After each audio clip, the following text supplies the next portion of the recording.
Welcome to Atlanta.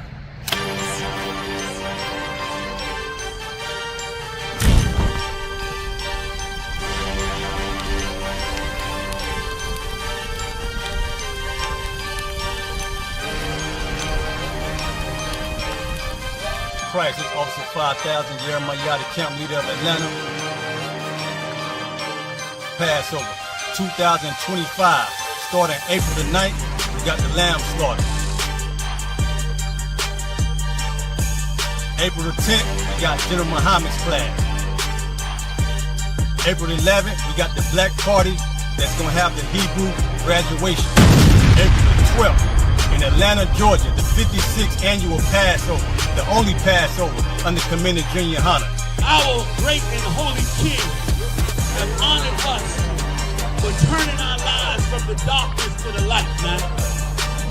There's no greater gift you can receive than to wake up to the truth and then commit your life to saving your brothers, man.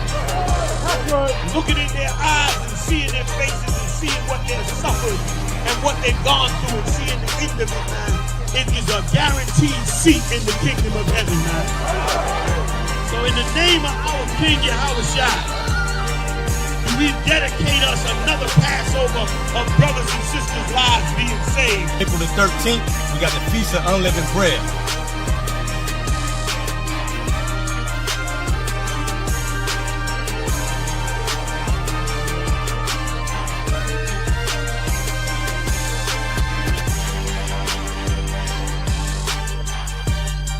Shalom.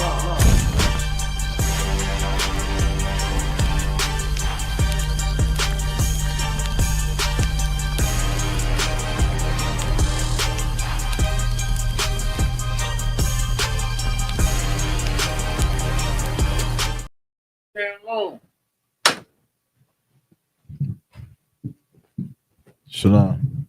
We live? Let me make sure we got a sound check. Make sure the sound is working on the live. Baba Kusar. Just make sure that, yeah, if you could, Baba Kusar, let me know.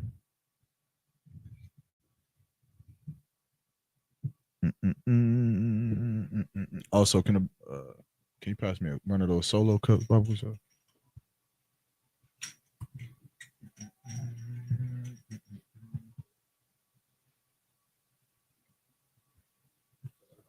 And can I get a little bit, just a little bit more, if possible? I don't know how it sounded y'all, but I can't really hear myself.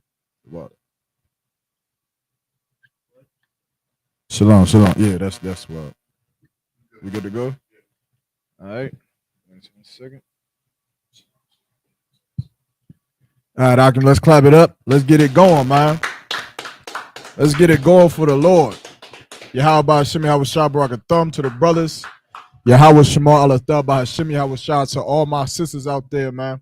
This is Officer 1000 Yaramak of the Israelite School of Universal Practical Knowledge. Coming and bringing it down, man. Tonight is a glorious night. Of course, most of you know. A lot of you probably do not know, coming from the Christian church, that today is a glorious day, a feast day. A feast day in the name of a sister, man. A sister so dear to the nation of Israel by the name of Esther, man. A beautiful and most glorious and wonderful sister, man, who is, been glorified with her duties on serving the Most High and saving the nation of Israel, man. And we're going to go to the second part of this story, man, to close out this feast. So brothers and sisters out there, man, take your seats, man. Make sure your head covered. Get your food, get your strong, and get ready. You understand? Because we're going to bring it out, man. We're going to bring it out. Now, who going to read for me? Most High in Christ. Who got it? Whoever got it. You might need 3 readers, man. We're going to go all through this book, man. Let me get the book of Esther, chapter 2. What you said? Start at 17. Let's start at verse 17. Also, before we begin, I want to give a shout out to all the brothers in North Carolina, Captain Nyathok. Want to give a shout out to Officer Abraham, Officer 5000 Abraham, for holding down the first half of the class. I couldn't catch it. Unfortunately, I was out there in the prison with Captain Zakar, but I'm sure he did a phenomenal job. And also shout out to Commandant General Yohana and the Israelite School of UPK. This year, man, the Lord's 56th annual Passover will be held on April 12th in Atlanta, Georgia, man. April 12th, Atlanta, Georgia. Pay your Passover fee. Get your tickets, get your hotel, Airbnbs, train, plane tickets, all of that, man. Let's make sure that we get there for the name of the Lord. After we celebrate the Esther, and we're gonna go celebrate the death and the slaughter of all these heathens that had us in captivity in Egypt, man. We're gonna go do it for the Most High. You understand? But let's go. Take me wherever we need to be. This is the book of Esther, chapter 2 and verse 17. Shalom, sis. And the king loved Esther Uh-huh. above all women. And the king loved Esther above all women. Why? Because Esther was a bad man. She was a bad one. So this like the sister, man, that y'all, I think you said somebody earlier on as Abraham and said it. But you know, you got that one sister that you look back in time past and you like, man, that sister was bad. And check this too. Like, it ain't even just her looks. Like, she bad as hell attractively, but the way she carried herself, we gonna go into it, man. The way Mordecai used her, the way this sister was such a beauty that she was able to be used as an instrument that the nation of Israel needed at this time. She was an instrument of warfare. That's what this sister was. So a lot of sisters out there that you watching this, you may not know you may not be able to find your stead in the house of the Lord. You may feel like there's no place for you. What you got to realize is taking stories like the story of Esther, that's how you'll start to find your stead, because you'll see how indirectly Esther became one of the most powerful weapons that the children of Israel has ever had. And it saved our nation, man, just from her being beautiful, just for her obeying her father, understand, or her uncle rather, her Lord, Mordecai. Yeah, well, her father. But just by obeying her, obeying him, Salagia, she was able to save the nation of Israel. Keep going. Mm-hmm. And she obtained grace and favor in his sight more than all the virgins. So now she above all the other women. All the other women, he getting attitudes with them and all of that. But Esther, nah. Esther got grace. Come on. So that he set the royal crown upon her head. And y'all know how crazy that is. Y'all understand how insane that is. Like, the crown is something so sacred. Like, if you touch the king's crown, you would be unalived. It's over. You can't just touch the king's crown. But she took it and placed it on. Y'all know what the equivalent is? It's like this cover right here. How many of y'all sisters ever, your husband, this cover, we die for this. We die for this cover right here. But y'all know what the sisters do. They take the cover and then they just put it on. They be walking around the house in it.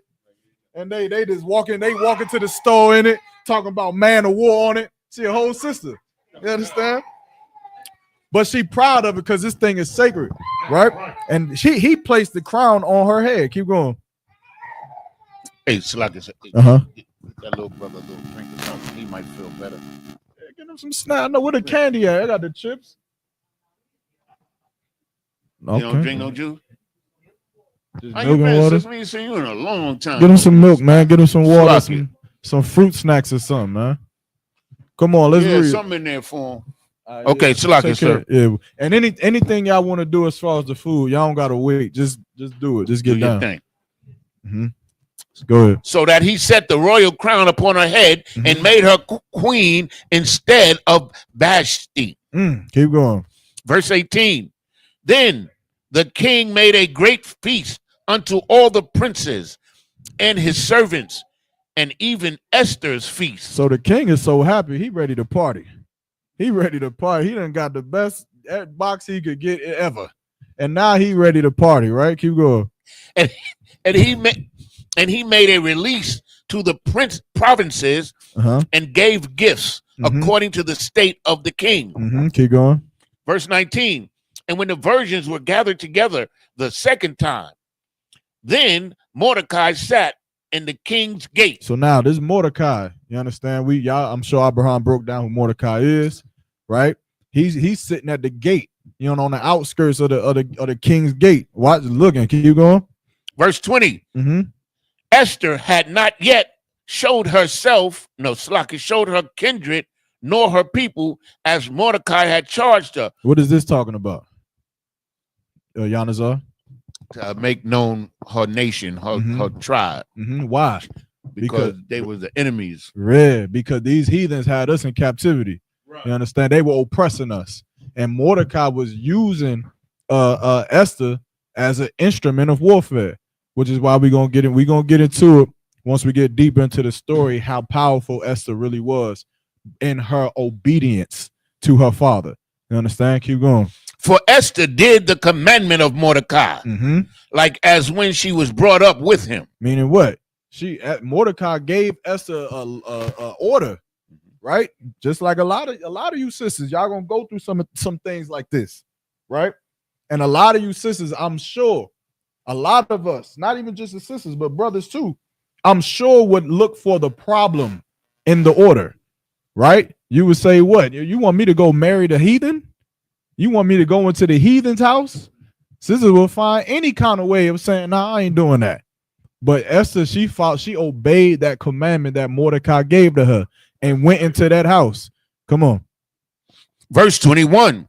In those days, while Mordecai sat in the king's gate, two of the king's chamberlains, Bigthan and Teresh, of those which kept the door, were wroth and sought to lay hand on the king Ahasuerus. Keep going. Ahasuerus. Keep going. Verse 22. And the thing was known to Mordecai, who told it unto Esther the queen. And Esther certified the king thereof in Mordecai's name. So what's happening here? What's Mordecai doing? He's verifying that what Esther is telling the king is the truth. Nah, because Mordecai is doing what? He's watching what's happening in the king's gates, right? And he telling Esther, right? And Esther, remember, Mordecai is gathering information. He gathering this information. He's seeing what's happening, what they talking about doing, and he giving it to Esther. Keep going. Verse 23. And when inquisition was made of the matter, it was found out. Therefore, they were both hanged on a tree. So what happened here? Esther did what? She went and inquired. She went and told the king about what Mordecai had saw. Mordecai saw these two servants of the king robbed. They were then robbed. They was mad and wanted to unalive the king. And so because Mordecai seen this, he told Esther. And Esther told the king. And once the king inquired about it, it was found to be true. So now we're going to see what the king going to do to these two servants. As it is written in the book of the Chronicles before the king. This is the book of Esther, chapter 3 and verse 1. Oh, so like I missed the part. Read verse 23 again. And when the inquisition was made of the matter, it was found out. Therefore, they were both hanged on a tree. That's the part I missed. They were hung. They was hanged from that tree. You understand? And that came from what Mordecai saw and then gave to Esther. And Esther told the king why. Why did Esther tell the king? That's her husband. Nah. Listen, I'm gonna jump the gun and I'm gonna tell y'all this, just so you understand. Esther don't give a damn about this king. She don't give a damn. Esther said this. Esther said, I'm paraphrasing, I abhor your garments. Esther said, I hate wearing your clothes. She said, I abhor having sex with you. She hated it. So she ain't telling him because, she cares about him. She care less. Why is she doing it? And why was Mordecai watching from the gate? I guess they want to get the king's favor. Right. Mordecai is using Esther. So he's gathering this dirt. He getting this dirt on the kingdom. And he tells the dirt to Esther. So Esther can go tell the king. The king finds out it's true. It pushes Esther to a higher level. Now Esther is up here. Why? Because the children of Israel are at war We in battle. That's what I'm trying to get y'all to understand. That's what I'm trying to get the sisters to understand. That at this point in time, Esther was having to do things that she normally would not be doing because we were at warfare like we are today, like we are right now. So that's why you may get orders that sound a little like, why I got to do this? Why should I have to do this? Why we got to be this way? When we ain't in our kingdom right now, we have to fight against this oppressor. And Esther knew that. She knew that. She understood that. And this is what she was doing. Keep going. Let's go. We could go ahead and Esther chapter 3. This is the book of Esther, chapter 3 and verse 1. Mm-hmm. After these things, did King Ahasuerus Mm-hmm. promote Haman, Mm-hmm. the son of Hammedatha, Mm-hmm. the Agagite, Mm-hmm. and advanced him Mm-hmm. and set his seat above all the princes that were with him. And so now Haman is coming into play. If I'm not mistaken, this is an Edomite.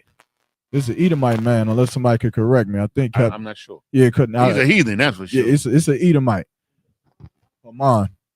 Yeah, that makes sense. Though. He's an Edomite. He is. I confirmed that with Captain Yatazak. Captain Most High in 13,000 Christ. Yatazak. Right. So now Haman is getting rank. Right. He getting pushed up forward above all the princes that were above him. Keep going. Or with him. Salakia. And Slugger, so that explains everything. Knowing that he's an Edomite, Mm-hmm. that explains everything that he did. Yeah. He's straight up. Kind of one con. Verse 2. And all the king's servants that were in the king's gate bowed and reverenced Haman, Mm-hmm. for the king had so commanded concerning him. Mm-hmm. But Mordecai bowed not, Mm-hmm. nor did him reverence. Verse 3. Mhm. Then the king's servants, which were in the king's gate, said unto Mordecai, why transgresseth thou the king's commandment? Mm-hmm. Read that one more time, Salakia. Then the king's servants, Mhm. which were in the king's gate, said unto Mordecai, Mm-hmm. why transgresseth thou the king's commandment? Why? Because Haman come through, everybody's supposed to bow. Haman got power now. But Mordecai understood something. He understood that we at war and it was vexing him. Yeah. He's seen this devil, this heathen getting this praise, and he knows that his people are starving. He knows that his people are drug stricken. You understand? They being oppressed. It's no different than what today.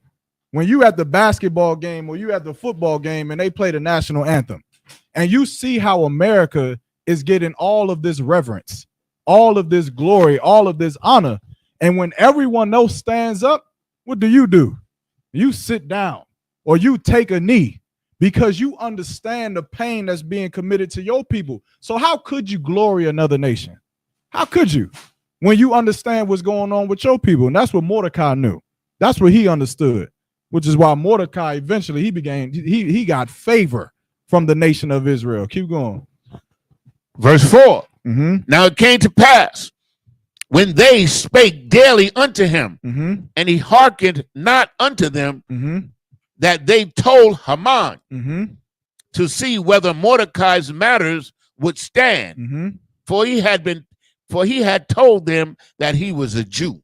Yeah. So now they're gonna take. It's almost like they taking him to counsel now. They're gonna go find out what the problem is and if he's right to do what he's doing. Right? Keep going. Verse 5. And a lot of this, if y'all have questions at some point, we're gonna have to run through this because it's 10 chapters. So at some point, if you have a question, just stop me. If it seems like I'm just rolling through, you guys stop me so I can address what it is. Come on. Verse 5. Mhm. And when Haman saw that Mordecai bowed not, Mm-hmm. nor did him reverence, Mm-hmm. then was Haman full of wrath. Yeah, now he upset, man. Boy, he upset. Come on. Verse 6. Mm-hmm. And he thought scorn to lay hands on Mordecai alone, Mm-hmm. for they had showed him the people of Mordecai. Mm-hmm. Wherefore Haman sought to destroy all the Jews Mm-hmm. that were throughout the whole kingdom of Ahasuerus. So now that's just like a heathen, man. That's just like a heathen. Like a heathen, he have a problem with you. He got a problem with you And how does this is how you understand how our heathens work, especially our oppressor. When he has a problem with something, how does our oppressor rectify that problem? Does anyone know? Salakis. Let me, somebody else? Come on. He kills everything. That's the oppressor's a solution to every problem in earth. He has an issue, he just goes and kills everything. Just push the button, just drop the bomb. Just unalive thousands, hundreds of thousands of people. Boom, problem fixed. That's the oppressor, and that's Haman. That's what he's saying right now. He's saying, oh, Mordecai didn't bow to me. I want to do something to him right now, but he's so much of a Pussi. I spelled it wrong on purpose. I didn't want to say it online. I'm going to tell you how I say it after the class is over. But he's so much of that thing that he's saying, you know what, we're just going to use our might to destroy the whole nation. We're just going to unalive all of the Jews, right? That's in this kingdom. Keep going. Verse 7. In the first month, that is the month of Nisan, in the 12th year of King Ahasuerus, they cast Pur, that is the lot, before Haman from day to day, and from month to month, to the 12th month, that is the month Adar. Keep going. Verse 8, and Haman said unto King Ahasuerus, there is a certain people scattered abroad and dispersed among the people in the provinces of thy kingdom, and their laws are diverse from all people. What's Haman trying to do? What's Haman trying to do here? Anybody? Sisters, what's Haman trying to do? Come on. Do we got a microphone for the sisters? Yeah, we got enough. Hold on, let me get it. I got it.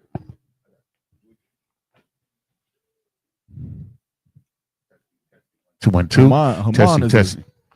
It worked. Yeah, let me see. Go ahead, sis. What you guys say? So, Lucky, is he trying to gather all his people from the different places?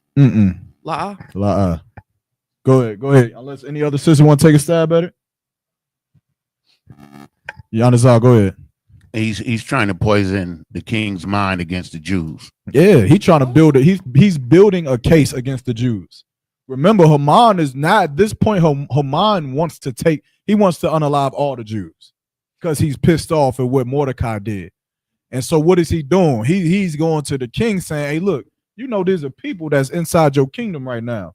And those people, man, they don't follow your law. Their laws is different than everybody else. They different, which is what we see today. Like this story is happening right now. Right. Where they go, what did they say to us on the internet? They say that the Israelite School of UPK is a hate group. They on the Southern Poverty Law Center, they say we a hate group. That's what they have to do. Why? Because the white man has to do what? He has to justify him slaughtering you, justify him oppressing you. He has to justify it when in reality, he's just a wicked bastard. That's just what he is in reality. But if he wants to be justified, then he has to say, well, your laws are diverse. They do things different than the Christians. They live differently than the Muslims. They live differently than the Buddhists and whatever other religion or organization you want to throw out there. So they could justify making us a hate group.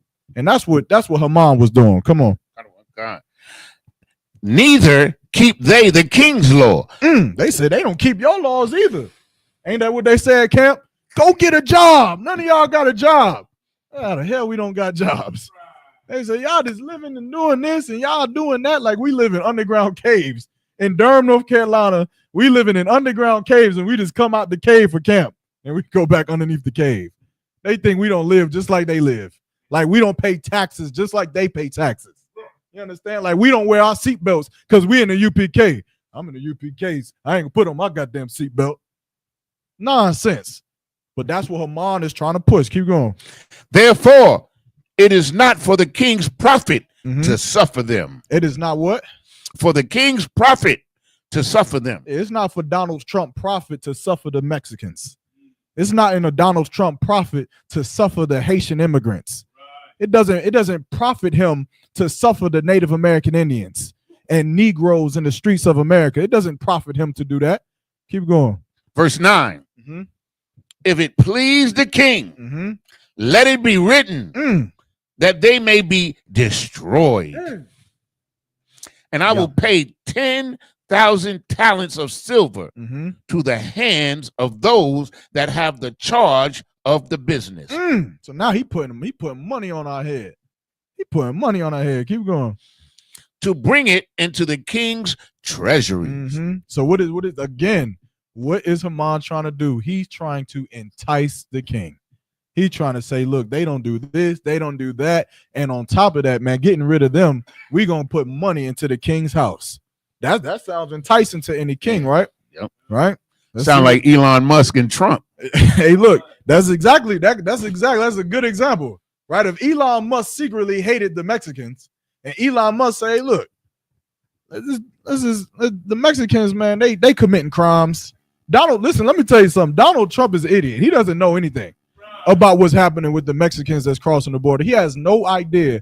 He's as dumb as a Christian that believes in propaganda, right? So he's being told by his servants that work for him that the Mexicans are committing crimes. The Mexicans are raping women. They're moving up into New York and stealing and robbing and murdering and all kinds of. Said it could be like if Elon Musk said, we got to get these Mexicans up out of here. You understand? Because it's not profiting America. It's not profiting you. It's not making you look like a good king by keeping these Mexicans inside of these borders. Right? So that's a good example. Keep going. Good one, God. Verse 10. And the king took his ring from his hand and gave it unto Haman, the son of Hammedatha, the Agagite, the Jews' enemy. The Jews' enemy. Yeah, he's an Edomite. He's an Edomite. Yeah. Go ahead, keep going. Verse 11. And the king said unto Haman, the silver is given to thee, the people also. So what did the king say? The king signed off on it. He said, good to go. Take the money. You understand? And take the people as well. Keep going. To do with them as it seemeth good to thee. Keep going. Verse 12. Then were the king's scribes called on the 13th day of the first month. And there was written according to all that Haman had commanded unto the king's lieutenants and to the governors that were over every province, and to the rulers of every people of every province according to the writing thereof, and to every people after their language. All right, let's drop that. Go ahead. What you about to say? No, I'm just saying, like he's telling everybody to be down with it, all different languages, everything. So he's writing to his post. The king is about to start writing these orders and sending them out to his post. We're gonna drop there, go to the next chapter. Right? So at this point, the king is signed off on Haman's request, and now the orders is getting sent out to this post, to that post. Do this, do this, do this as it pertains to the Jews. Do that, do this. And it's getting sent out to all of these posts, right? So that Haman can get what he wanted, which is to unalive the children of Israel. Keep going. Well, in the name of King Ahasuerus. Drop that, go to verse chapter 4, verse 1. This is the book of Esther, chapter 4 and verse 1. When Mordecai perceived all that was done, Mordecai rent his clothes. So now Mordecai, he's seeing that what's happening, what Haman is doing against his people. Now remember, Mordecai was a brother who had the children of Israel. He close to his heart. Like he loved his people. This Mordecai is a revolutionary, to say the least. And so the pain that he's feeling, knowing that his people is at the brink of destruction, he rent his clothes. You understand? He's upset. He angry at the condition of his people. Right? Keep going. And put on sackcloth with ashes, and went out into the midst of the city and cried with a loud and a bitter cry. I want to show you something too. What's so different about brothers like Mordecai, about brothers like Mattathias, about brothers like Ezra who seen the condition of blacks, Hispanics, and Native Indians and the difference between them and our black leaders today. These leaders, when they seen that we were in a low state, they themselves felt at such a low state that they rent their clothes. Like your leaders today, they will go and speak on police brutality. They'll go and speak on drug addiction as it pertains to the black community. And as they speak on drug addiction in the black community, they make sure they wash their Bentley before they go. Right. They make sure that the Rolls Royce is in pristine condition before they go speak on the matters that are plaguing blacks, Hispanics, and Native Indians. You know why? Because they have no care about the condition of our people. Mordecai cared about the man who lived under a bridge. Mordecai cared about the man who couldn't feed his children because he was being oppressed, because he's on child support, because his family were drug dealers and gangbangers. Mordecai cared about those brothers. Our leaders today, they don't care, which is why they always in the pristine. Every time you see Al Sharpton, he clean. Right. Look like he ain't never had a bad day in his life until now. Now the Lord getting to him. Al Sharpton look a little bad now that he ain't as young as he used to be. Come on with it. Yeah, I remember Al Sharpton when he was fat, Facts. Come on, let's go. Verse 2. Mm-hmm. And came, Salakia, and came even before the king's gate. Mm-hmm. For none might enter into the king's gate closed with sackcloth. Mordecai, he a hardcore brother. Hey, Salakia, sir. Come on. Sharpton would have bought him a new suit. Yeah, he would have bought him a new suit. Come on, let's go. Let's get through it. God, sir. Mm-hmm. And in every province, whithersoever the king's commandment and his decree came, there was a great mourning among the Jews, and fasting and weeping and wailing, and many lay in sackcloth and ashes. Why? Because we were being oppressed, and the Jews knew that we were at the brink of destruction. We knew that we were about to be slaughtered, and we had no power to fight against it. Keep going. Verse 4. So Esther's maids and her chamberlains came in and told it her. So now we getting back to Esther. Now all of these things are taking place with Haman and the king, and now Esther is about to get the report. She about to get the report of her maids and her chamberlains, the sisters, the women, Salakia, the women who worked for her. Keep going. Then was the queen exceedingly grieved. You know why? Because the Esther shared something that Mordecai shared. And that was what? The compassion for her people. And if you want to be a sister that is the standard of Esther, that is something that every sister you must have it. You have to have it. Regardless of your relationship problems, regardless of whatever is going on in your household, with your children, what you have to have as a sister to be that standard, to have that standard, is compassion for your people. You have to care about your people. You have to look at the conditions of your people, and the thing that come to your mind should be, how can we fix it? How can we fix this? How do we stop this? And I'm gonna tell you, when you start asking those questions, the Lord will start giving you the understanding and the wisdom that shows you to the answer. And for a lot of you sisters, the answer is the man you sleep with every night. For a lot of you sisters, it's him. He's the man that you pour into, because he's the one that's going to go out on them street corners. He's the one that's going to go into them prisons. He's the one that goes into them political houses and fights against the Senate and the Congress and things like that. And that's how we have to battle this thing. We got to stop thinking that the playing field is only for the brothers. You sisters are in the game too. Y'all right there with us. You cheering us on, but sometimes it's time to get to work. And Esther had got put in the game by Mordecai, and she got put to work, and she had compassion on her people. Keep going. Kind of one con. Mordecai sent rain. Okay, so like here. Then was the queen exceedingly grieved, and she sent raiment to clothe Mordecai, and to take away his sackcloth from him, but he received it not. Y'all understand that, right? All right, come on. Verse 5. Then called Esther for Hatak, one of the king's chamberlains, whom he had appointed to attend upon her, and gave him a commandment to Mordecai to know what it was and why it was. Keep going. So Hatak went forth to Mordecai unto the street of the city, which was before the king's gate. Just so you know that Esther sent Hatak to go and question Mordecai to see what was going on. Keep going. Verse 7. And Mordecai told him of all that had happened unto him, and of the sum of money that Haman had promised to pay to the king's treasuries for the Jews to destroy them. Verse 8.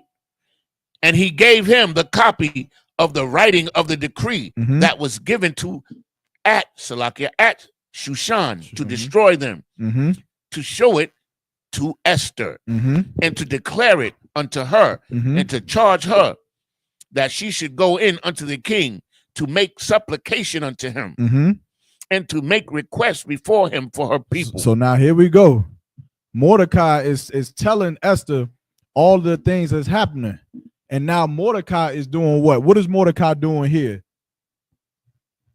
that he's done before with Esther? So like I said, come on. He's trying to instill responsibility into her. She's the queen, but she's over her people. And she should do something for her people. Yeah, a little bit. You got to bring it home. He's instilling something into her, but he's doing something a little bit more direct. He's like commanding her. He's like being her father. Sisters, anybody want to take a shot? You close. You was close with you on it really with the last thing you said. But what is Mordecai doing to Esther? No one. We on Esther 4. This is Esther 4, and Salakia, it's 6. Oh, is it 6? No, 8. Salakia is 8. 4 and 8, right?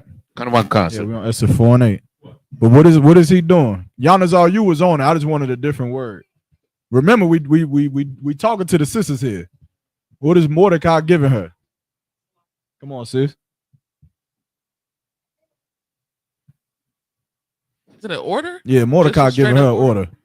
Mordecai saying you need to go do this, and you need to entice the king, and then you need to save your people. That's what Mordecai is telling her, that you need to go do this. You understand? Just like a lot of sisters, you get orders, right? But we're going to see how Esther handles this order, which this is a heavy task. This is a task that she could argue she shouldn't be burdened with. It ain't her responsibility to save the nation of Israel. I mean, ain't that the job of men? Isn't that the job for brothers to do, to go out there and save the nation of Israel? I mean, why can't brothers just save themselves? Let's see how Esther handles this situation, this order that she getting. Go ahead. Come on, Yanazar. Verse 9. And Hatak came and told Esther the words of Mordecai. Verse 10. Again, Esther spake unto Hatak and gave him commandments unto Mordecai. Verse 11. All the king's servants and the people of the king's provinces do know that whosoever, whether man or woman, shall come unto the king into the inner court, who is not called, there is one law of this, to put him to death. There was one law of what? Of his. To put him to death. Meaning the king law, to put him to death. You understand? Keep going. Except such to whom the king shall hold out the golden scepter, that he may live. Meaning what? What's happening here? What's being said? They're giving it, if I may say. Go ahead. They're giving it up to the king's judgment. If the king puts up the scepter, then you'll live. That's correct. But what's the other part that's happening here? What's being established here? Come on. Ultimatum? What you mean?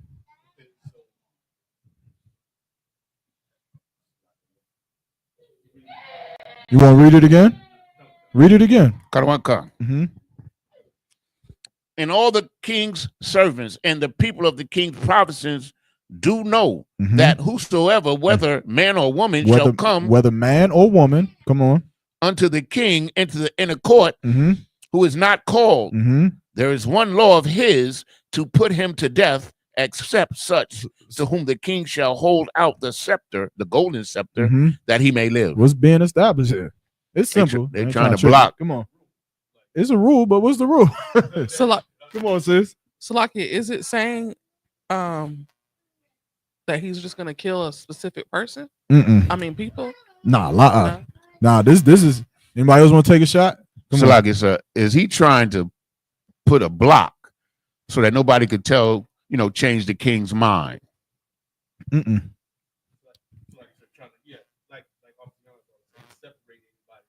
Mm-mm. It's right in front of you. It's right in front of you. It's right in front of you. Don't you think it too? Y'all, I'll tell you where you're messing up. Y'all are thinking too deep about it. Right? It's right. It's what he said. He said it. Hold on 1 second. Unless the king calls the person forward. Unless the king calls him. If the king don't tell you to come into his chambers, then what? Because why? Because you're gonna die. He gonna unalive you. That's it. That's all the king is. That's all that's being established here. If you come to his chambers unannounced, then you will die. That is the law. Which means what? Now, if you hearing this and you're a servant of the king, y'all ever seen some of the movies where someone they'll burst through the doors and say, "King, my lord," and the king will say, "Nah, not right now." Imagine you're the servant who has something important to say to the king, but you're hearing this. Now you know something important's going on outside, but you also know you ain't been invited to the king's chamber. What's the problem here? You gonna think twice. You gonna think like, oh man, war is outside the walls right now. But if I go into this king's chamber unannounced, he gonna kill me. You understand? So that's what's happening here. Now that's being established. You can't go into his chambers unannounced or unwelcome or uninvited, rather. Right? Keep going. But I have not been called to come in unto the kings these 30 days. Mm-hmm. Keep going. Verse 12. And they told to Mordecai Esther's word. Mm-hmm. So Esther told him, like, I ain't been, like, I can't just go into the king's chambers. Right? She's doing what? What is Esther doing? And she making an excuse. Woo! I didn't think you was gonna get it. I kind of wanted the sister to get it. Oh, it's like I kind of wanted the sister to get it, man. Esther is making excuses. What's the slogan in One West in the Israelite school of UPK? What's our mantra? Come on, sis. Yeah. And what? There you go. No cowards, no excuses. You understand? She got an order from Mordecai. Her answer should have been Khan out of one Khan and got it done. But she had to battle Satan. She had to battle Satan. And so she's giving excuses.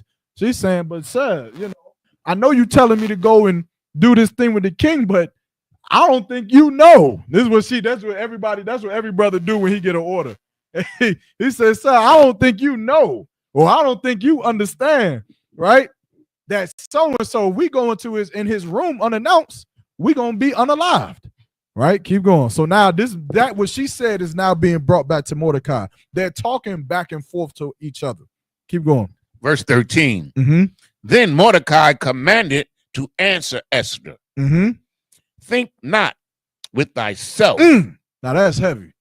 Now that's something that sisters we gotta have.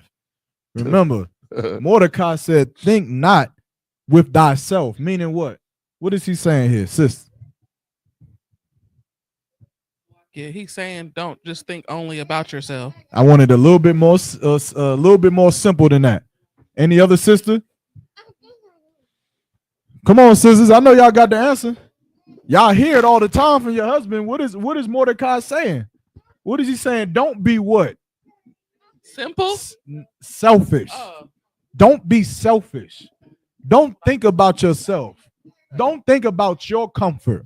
Don't think about your career.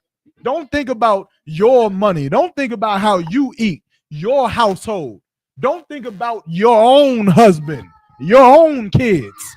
Be selfless and don't be selfish, and think about your people.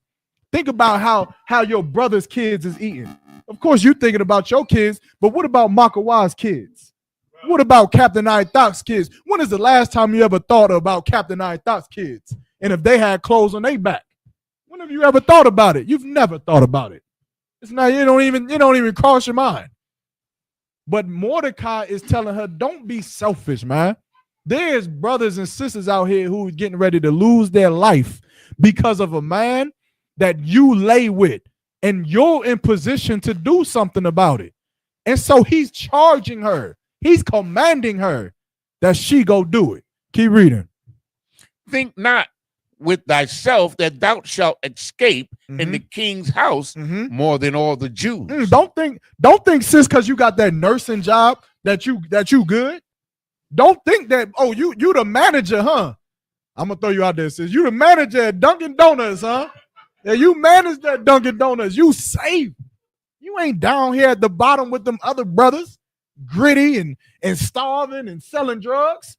You the manager of a hotel, or you work in a government official building, or you work in some kind of Fortune 500 $1 million company. Don't think that you can hide in your oppressor's house. Right. Don't think that he's going to save you from being a nigga just like us. Don't think he'll save you from being a wetback like we are, from being a savage like we are. You are like us, and we are like you, regardless of the position you have, regardless of the money you have. Those are the lessons that what's some tennis players' name? Serena Williams has to understand. Right. Those are the lessons that all of these famous sisters get with these white men have to understand. That no matter how much you love that oppressor, he will consider you a nigger. He will do it, and it's gonna slip up. I think it happened to some famous black sister in the last few years. Her husband got into an argument with her and called her the N-word. Come on. It was Halle Berry? Halle Berry's husband. Now, Halle Berry is great to us. Halle Berry walking here right now, everybody. Oh, shit. Halle Berry. Yeah. Y'all wouldn't even call her a nigga, and you black. I'm like, I ain't call her a nigga. But her white husband, the man that she's supposed to love, the man that's supposed to love her, called her the N-word. Now, that should tell you something. Right. That should tell you that what Mordecai is saying to Esther right now is 100% correct. Don't think that you can hide in the king's house. Keep going. Verse 14. For if thou together holdest thy peace. Give me a time check at 8:15 so we can move forward. At this time, then shall their enlargement and deliverance arise to the Jews from another place. But thou in thy father's house shall be destroyed. Keep going. And who knoweth whether thou art come to the kingdom for such a time as this? Keep going. Verse 15. Then Esther bade them return Mordecai this answer. So now he's saying, go tell Mordecai what I said. Keep going. Verse 16. Go gather together all the Jews that are present in Shushan, and fast ye for me. And neither eat nor drink 3 days, night or day. I also and my maidens will fast likewise. And so will I go in unto the king, which is not according to the law. And if I perish, I perish. Ooh, what Esther's saying right here is heavy. This is heavy, man. I want a sister to explain this one. I want a sister over here to explain. Sister, this y'all time to shine. This y'all sister, man. Give it up for the sisters, man, in the Israelite school of UPK, man. I want y'all to explain this. What's happening here? What did Esther say? Read it again. Read it again. Then Esther bade them return. A little bit more. Verse 16. Read after fast likewise. Okay, So, yeah, and but so you I got will slack, go you want to in class? unto the king, which is not according to the law, and if I perish, I perish. Look, this need to be on a shirt. This need to be on a shirt, damn near. She said, if I perish, I perish. What's happening here? What's happening here? Salaki, is she talking about she's about to go lay with the king? Mm-mm. When it says go in unto the king? Mm-mm. Nah, that's not what she's talking about. Y'all got to understand this so y'all could get y'all got to understand what's happening so you could get the spirit of what Esther is doing. Remember, the king, she established to Mordecai before that what? That if any man or woman went into the king's chambers unannounced, that they would die. And Mordecai said, what? Don't be selfish. That's what you're gonna say? Don't think about yourself. Go do this thing. And Esther is saying, you know what? No sweat. And we gonna fast, we gonna pray, and then I'm gonna go into the king's chamber unannounced. And if I perish, I perish, meaning if I die, I die. That'll just be that. Because what? Now she's thinking about her nation. And she's not thinking about who? Who's she not thinking about? Sis in the back. Let the sis in the back answer. She said herself. Now that's a strong feat for a sister to have. That's a strong demon that a sister has to battle. You understand? We say all the time in the UPK that sisterhood is equivalent to brotherhood. It's no different. But that's a demon that you have to battle, not thinking about yourself, not thinking about your hunger, not thinking about your livelihood, but thinking about the livelihood and condition of your people. Keep going. Let's go to verse go to verse chapter 5.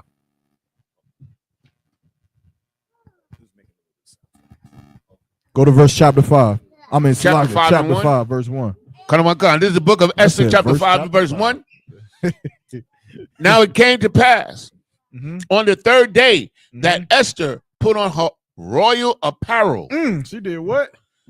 She put on her royal apparel. Listen, y'all, sisters, pull out the pen and paper and start taking notes.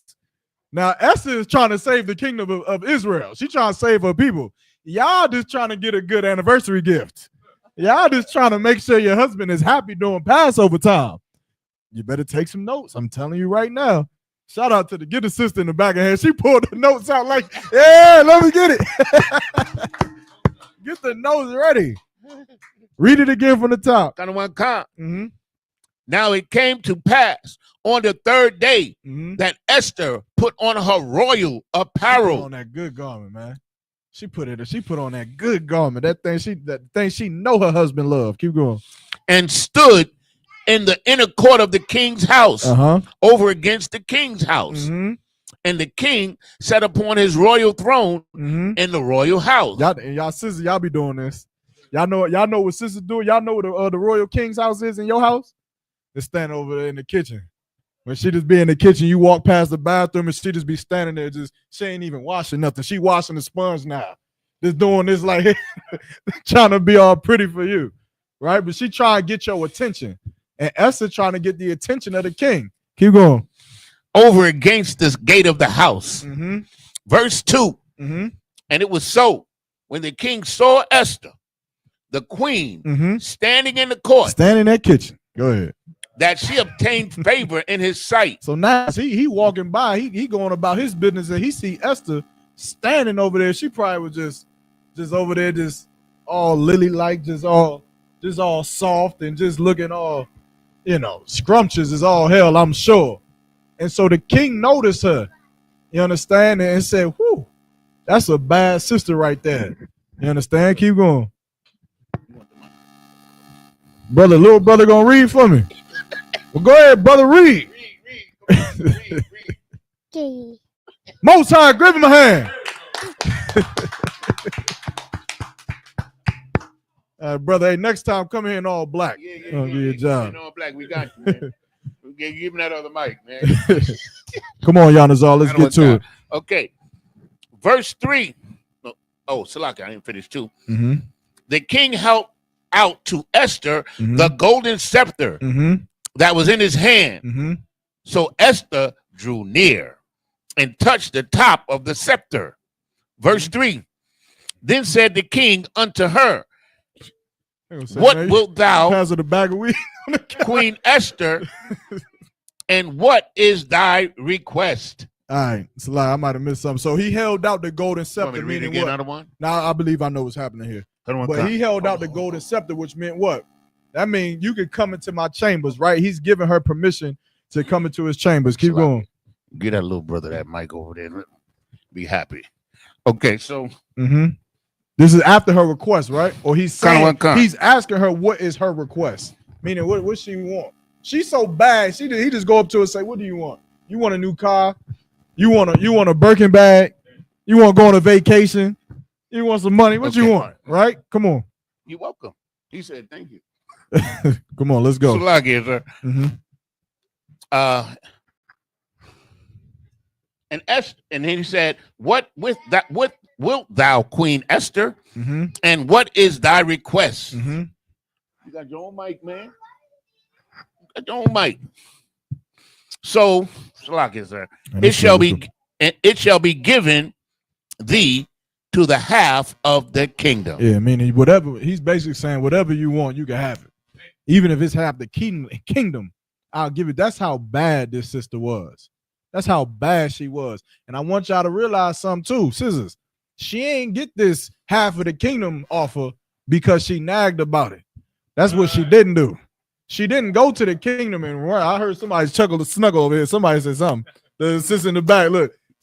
She said she ain't run her mouth to try to get it. You understand? She stood there. She put on her best garment, and she was modest and very what? What's the word I'm looking for? What did she use? She used her femininity. That's what she used. She was very feminine. You understand? To get this offer. Keep going.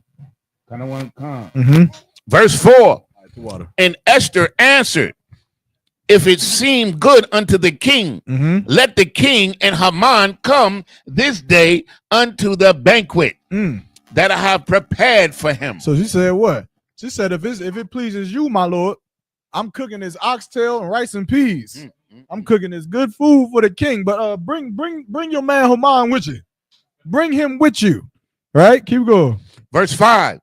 Then the king said, cause Haman to make haste, that he may do as Esther had said.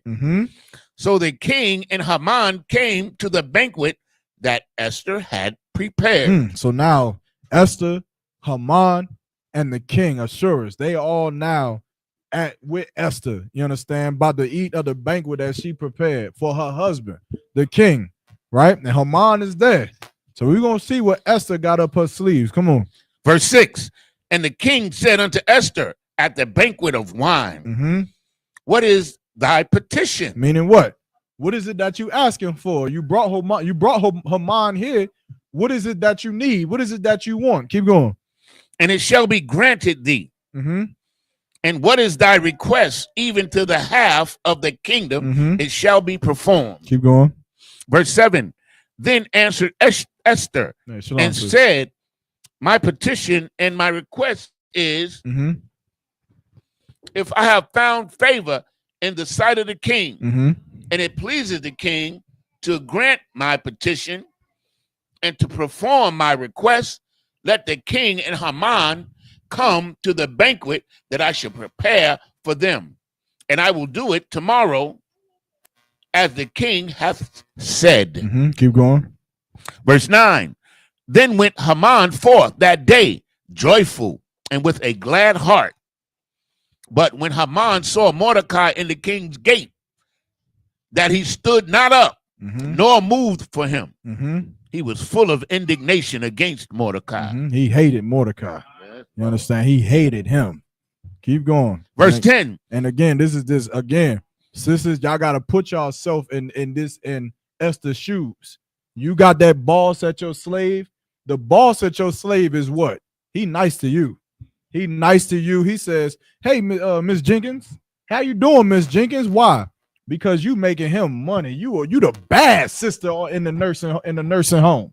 You the bad sister in the hospital. You making him all kinds of money, and you doing your job well. You doing it better than them white women for sure. You do it way better than them. So he loves you because you bringing prosperity to him. But you know who that white man don't love? He don't love that nigga you sleep with every night. Right. He don't give him respect when we see him on the street. He don't treat him with respect. And when he see him, he don't, hey, how you doing? You be all polite and be respectful. You know what they do? They say, get a job. Why don't you get a job? You out there teaching on the street corner, but you're the black KKK. You're full of, that's how they talk about your husband. You understand? They don't have no love for your husband. Haman had no love for Mordecai. Keep going.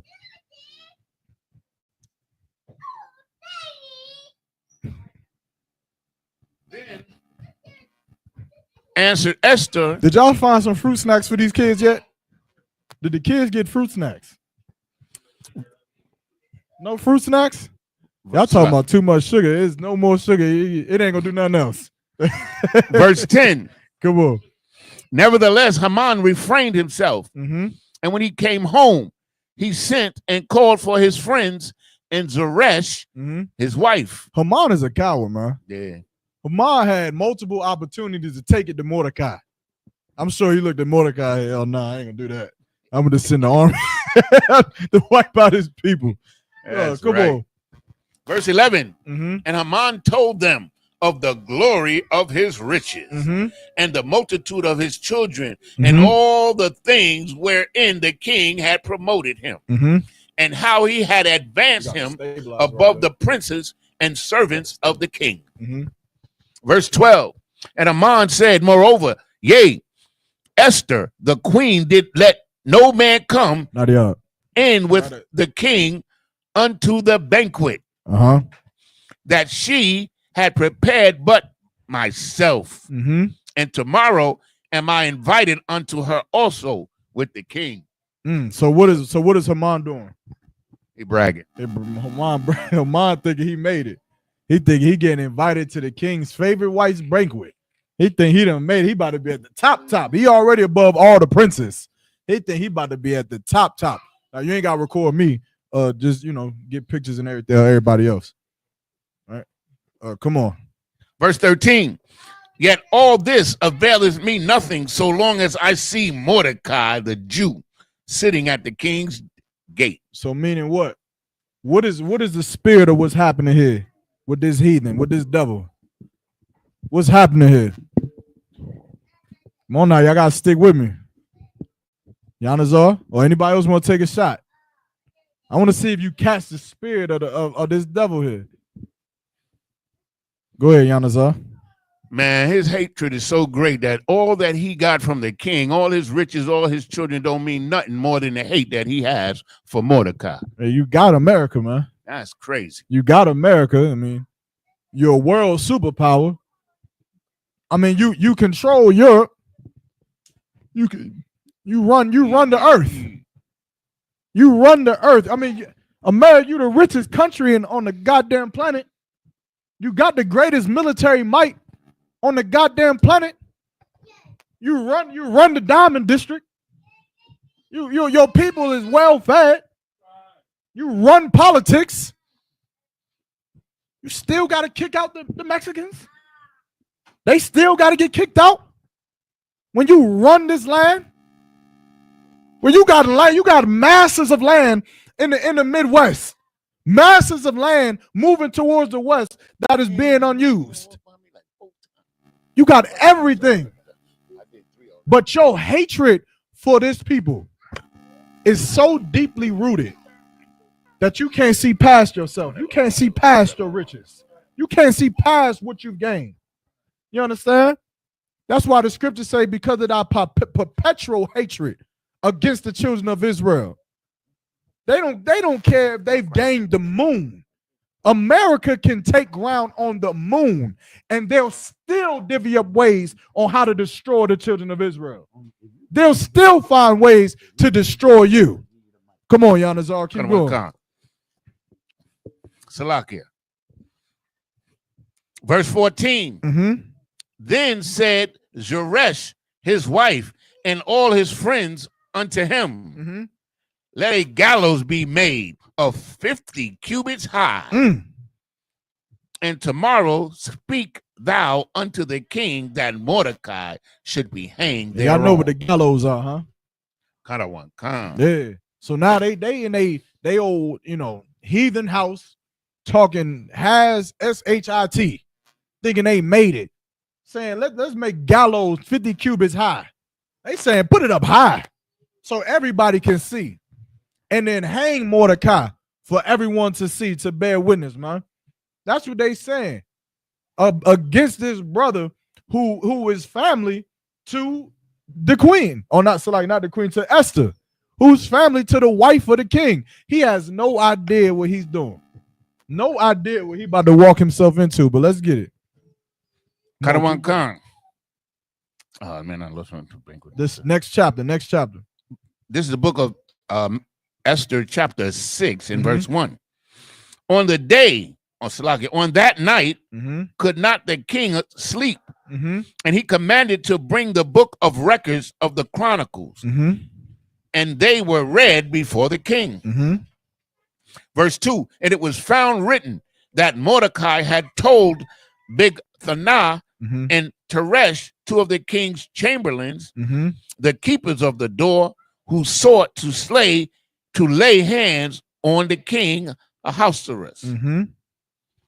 Verse 3, and the king said, what honor and dignity have been done to Mordecai for this? Then said the king's servant that ministered unto him, there is nothing done for him. Verse 4, and the king said, who is in the court?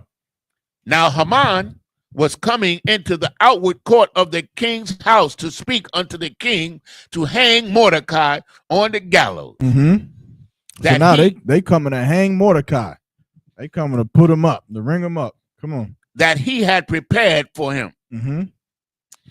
Verse 5, and the king's servant said unto him, behold, Haman standeth in the court. And the king said, let him come in. Verse 6, so Haman came in, and the king said unto him, what shall be done unto the man whom the king delighteth to honor? Now Haman thought in his heart, to whom would the king delight to honor more than myself? Like, this devil is such a prideful bastard. The scriptures say the pride of his heart had deceived him. It was the same thing with Haman. He's such a prideful bastard. He said, who the hell could the Lord delight in other than me? I'm the king's right hand man. This is like a Disney flick. He's so drunk in his pride. He's so drunk in it that he can't even see what he's doing. You understand? Well, he getting ready to. That's right. He getting ready to. Come on. Verse 7. And Haman answered the king, for the man who the king delighted to honor. Verse 8. Let the royal apparel be brought, which the king useth to wear, and the horse that the king rideth upon, and the crown royal which is set upon his head. Come on. Verse 9. And let his apparel and horse be delivered to the hand of the one of the king's most noble princes. Drop down to verse 12. Verse 12.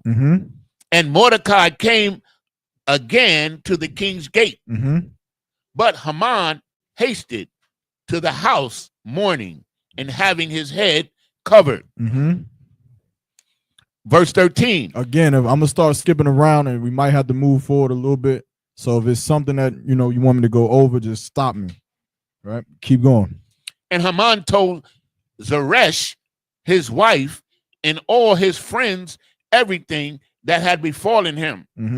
Then said his wise men and Zeresh, his wife, unto him, Mordecai, verse Salaki, if Mordecai be the seed of the Jews, before whom thou hast begun to fall, thou shalt not prevail against him, but shalt surely fall before him. Keep going. Verse 14, and while they were yet talking with him, came the king's chamberlains and hasted to bring Haman unto the banquet that Esther had prepared. So now Haman world is about to start coming crashing down. Haman about to start, he about to go through it. so now the king is saying, go get Haman and bring him to Esther's banquet. Let's keep going. Verse 7. Mm-hmm. So the king and Haman came to the banquet with Esther the queen. Mm-hmm. And the king said again unto Esther on the second day at the banquet of wine, what is thy petition, Queen Esther? And it shall be granted thee. And what is thy request? And it shall be performed, even to the half of the kingdom. So now Esther's about to answer and tell the king what it is that she wants. Right? Keep going. Verse 3. Mm-hmm. Then Esther the queen answered and said, if I have found favor in thy sight, O king, and if it please the king, let my life be given me at my petition and my people at my request. For we are sold, I and my people, to be destroyed, to be slain, and to perish. So what is she saying? She telling her mom what? That my people have been sent to the slaughter. My people are being oppressed. My people are sleeping under bridges. My people are stricken from drug addiction. My people are on a low state. She's telling the king. Now she's breaking it down to the king. Mordecai had this idea a long time ago to send Esther into the king's house, commanded that she went into the king's house to use her as a weapon of warfare. Now she's about to fulfill her duties. Now she's about to fulfill her duties. So what happened? Esther said, I can't go into the king's house unannounced. Mordecai fought against that demon, said, don't be selfish. Don't think about yourself. Go in there and speak on the behalf of your people. Now she's in the king's house. Now she's at the banquet. And the king is asking her, what is it that you want? You can have anything. Even if she would have said, I want a rulership over half the kingdom, the king would have gave it to her. You understand? Which means now she's at a crossroads. Now she's at a crossroads where what? On one ear, she has Mordecai telling her to be what? What is Mordecai telling her to be? I just said it. Shalom, sis. The babies are in here tonight. It is more babies than adults. How did that happen? Good night. The baby clapping. The baby clapping more than the brothers. Yeah. What is on one hand, what is Mordecai telling her? To be what?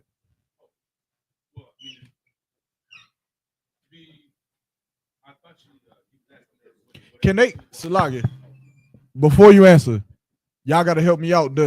Can people hear on the live if they don't have a microphone? All right, then y'all got to work out the microphone situation there. How many microphones do we have? We got 4, sir. I got 1, you got 2, 3. Where's the 4th microphone? I think they're right there. We tested 4. 4 of them was working. I'll tell you what, this hand on the micro. Nadiab, hand that microphone to Mike Shaw real quick. Just hand it to him quickly.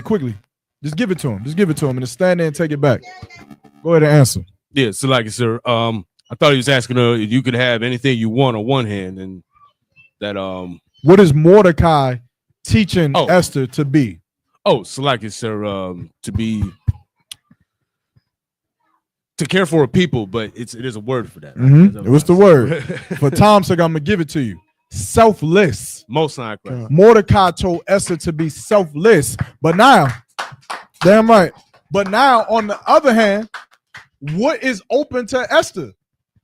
Y'all got to understand this. One hand, Mordecai, who is, he family, in the spirit, it could be your father, or it might be your husband, right? Who's telling you to be selfless. But on the other side, this heathen, this king is offering what? What is this king offering? The king is offering the world. The king is offering your wife everything, offering your wife more money, more position. You understand? Just like who was that? Michelle Obama. Michelle Obama, she could have been an instrument of warfare for the children of Israel. Right. But you know what Michelle Obama was? Selfish. She didn't care about her people. She cared about herself. Michelle Obama loved Obama. She loved that nigga. She loved that heathen. You understand? Esther didn't give a damn about this Hamite. I mean, yeah, if I'm not mistaken, he was a Hamite or a Persian or something like that. He was a Persian. Esther didn't give a damn about this heathen. Michelle Obama loved her heathen. He was a what? Elamite. Question? Come on. Salaki, just quick sidebar on that. Based on this story, you know what I'm saying, you got this sister marrying this heathen. You know what I'm saying? But it's like, of course, we know that it's unlawful, you know what I'm saying, for any Israelite to marry or be with heathens. For sure. So, you break down or explain why this situation of a sister marrying a heathen is actually a cause for celebration instead of looking at it like, well, she shouldn't have been married a heathen in the first place. Salaki. Basically, you asking, was it a sin that Esther was this a big sin that's being celebrated? What's going on? Sin? Was it a sin that Esther slept with this heathen? Anybody want to take a stab at it? Was it a sin that Esther went and slept with this heathen? That's a great question. What do you brothers think? What do you sisters think? Was it a sin? Come on. Go ahead, Maisha. Khan, you think so? Come on. I would say La'ah because she was forced in that position. Like she really didn't have no choice. You say La'ah. Anyone else? Anyone else want to take a stab at it for time? So you're going to have to be quick on it. Was it a sin? Yes, it is. It's a sin? Yeah, technically. Anybody else want to take a shot? It was not a sin. It was not a sin. Why? Wasn't that she was forced, right? No, it's not that she knew. Why wasn't it a sin?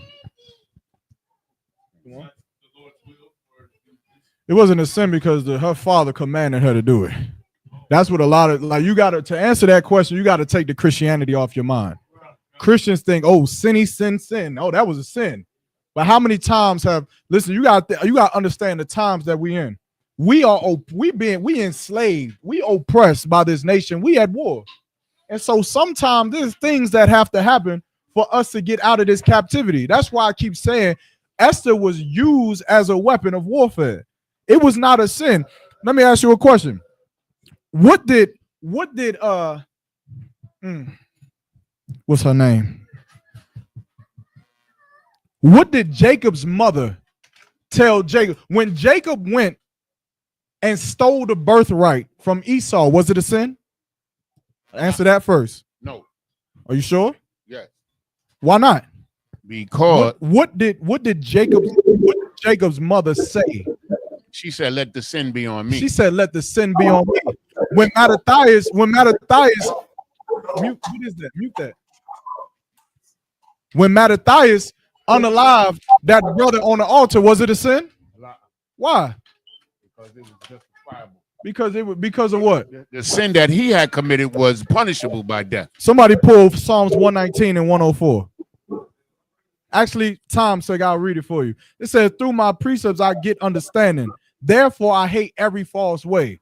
What those brothers did, and likewise what this sister is doing, is fighting against the oppression of these heathens. You understand? So no, it was not a sin because she was what Esther was doing was following the orders. That's it. What Esther was doing was following orders. It's no different than Mattathias. It's no different than what Jacob had to do to steal the birthright of Esau. The Lord wanted this to happen. You understand? To answer the question. Keep going. To be slain and to perish. But if we had been sold for bondmen and bondwomen, I had held my tongue, although the enemy could not countervail the king's damage. Keep going. Verse 5. Then the king Ahasuerus answered and said unto Esther, the queen, who is he, and where is he, that durst presume in his heart to do so? Meaning what? What is the king saying? Say, who the nigga? He's saying, who doing this? who want to kill your people? Who want to slay your people and so on and so forth? Right? Keep going. Verse 6. And Esther said, the adversary and the enemy is the wicked Haman. So Esther said, this is Haman. Haman is doing this thing. You understand? She dropping a bomb on him. That's the man right there. Him. It's like you in court.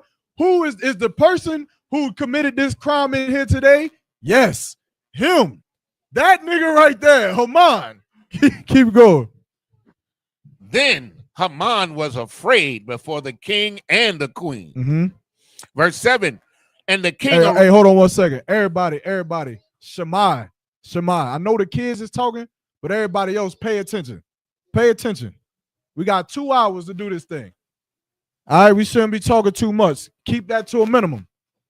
Brother Shema, you're going to have to stay on that. All right? Come on. And the king, arising from the banquet of wine in his wrath, went into the palace garden, and Haman stood up to make requests for his life to Esther the queen. Keep going. For he saw that there was evil determined against him by the king. So now his world crashing down. It's over for Haman. Now he said, oh, Lord, please.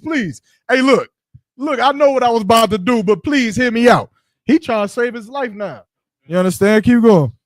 Verse 8. Then the king returned out of the palace garden into the place of the banquet of wine. And Haman was fallen upon the bed whereupon Esther was.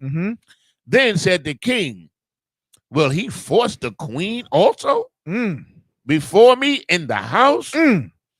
As the word went out of the king's mouth, they covered Haman's face. Uh-oh. He in trouble now, man. Let's go. Verse 9. What we got? How many chapters? We got 10, right? Khan. Yeah, let's roll. The last two are kind of short, too. Let's roll. The water. Verse 9. And Harbona, one of the chamberlains, said before the king, behold, the gallows 50 cubits high, which Haman had made for Mordecai, who had spoken good for the king, standeth in the house of Haman. Then the king said, hang him thereon. So the king said, look, the Haman made these gallows 50 cubits high. He made it high for Mordecai. That's what the Haman made it for. He wanted to hang Mordecai on them gallows and then continue on to unalive and crusade against the Jews that lived in the kingdom. And the king said, what? He said, take Haman and hang him on that damn gallows. Put him up there. You understand why? Because he wanted to kill his wife's people, and his wife happened to be a bad sister, a bad broad by the name of Esther, man. You understand? And she, in this moment, I always think about this moment here, right? Like if there was ever vindication, I feel like Mordecai was getting it right here. He was like, everything that I did with this woman, every command that I gave this sister, and then the way she followed these commands and did it right, it's something that it's almost like a sister when you bake the finest cake.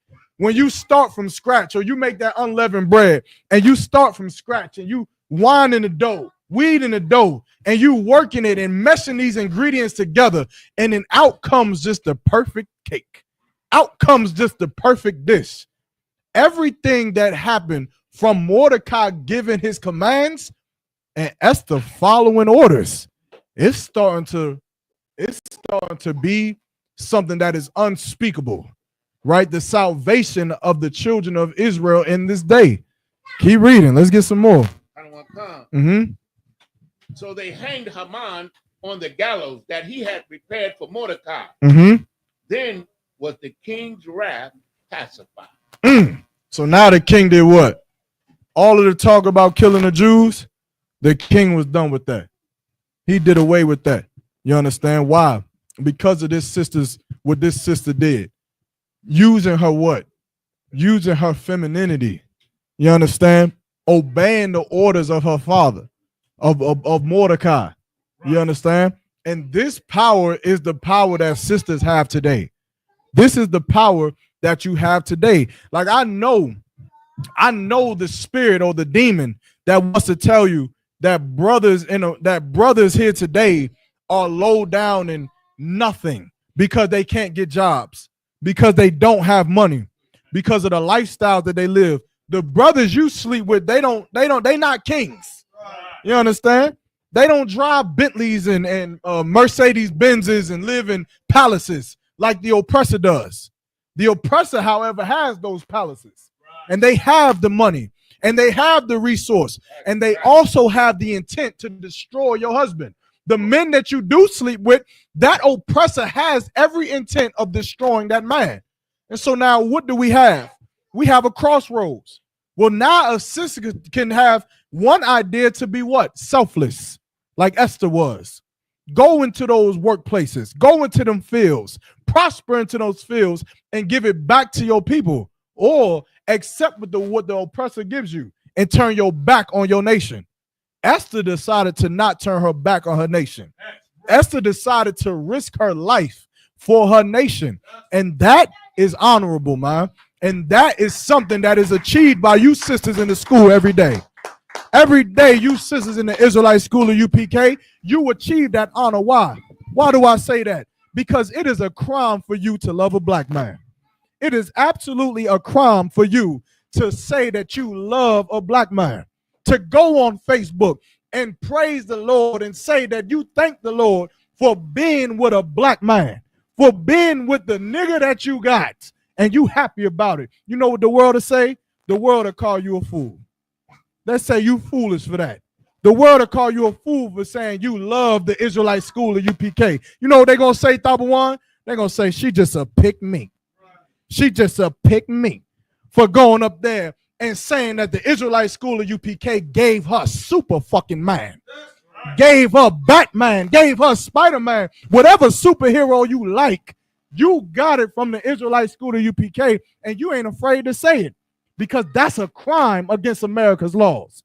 It's a crime to not put your husband on child support.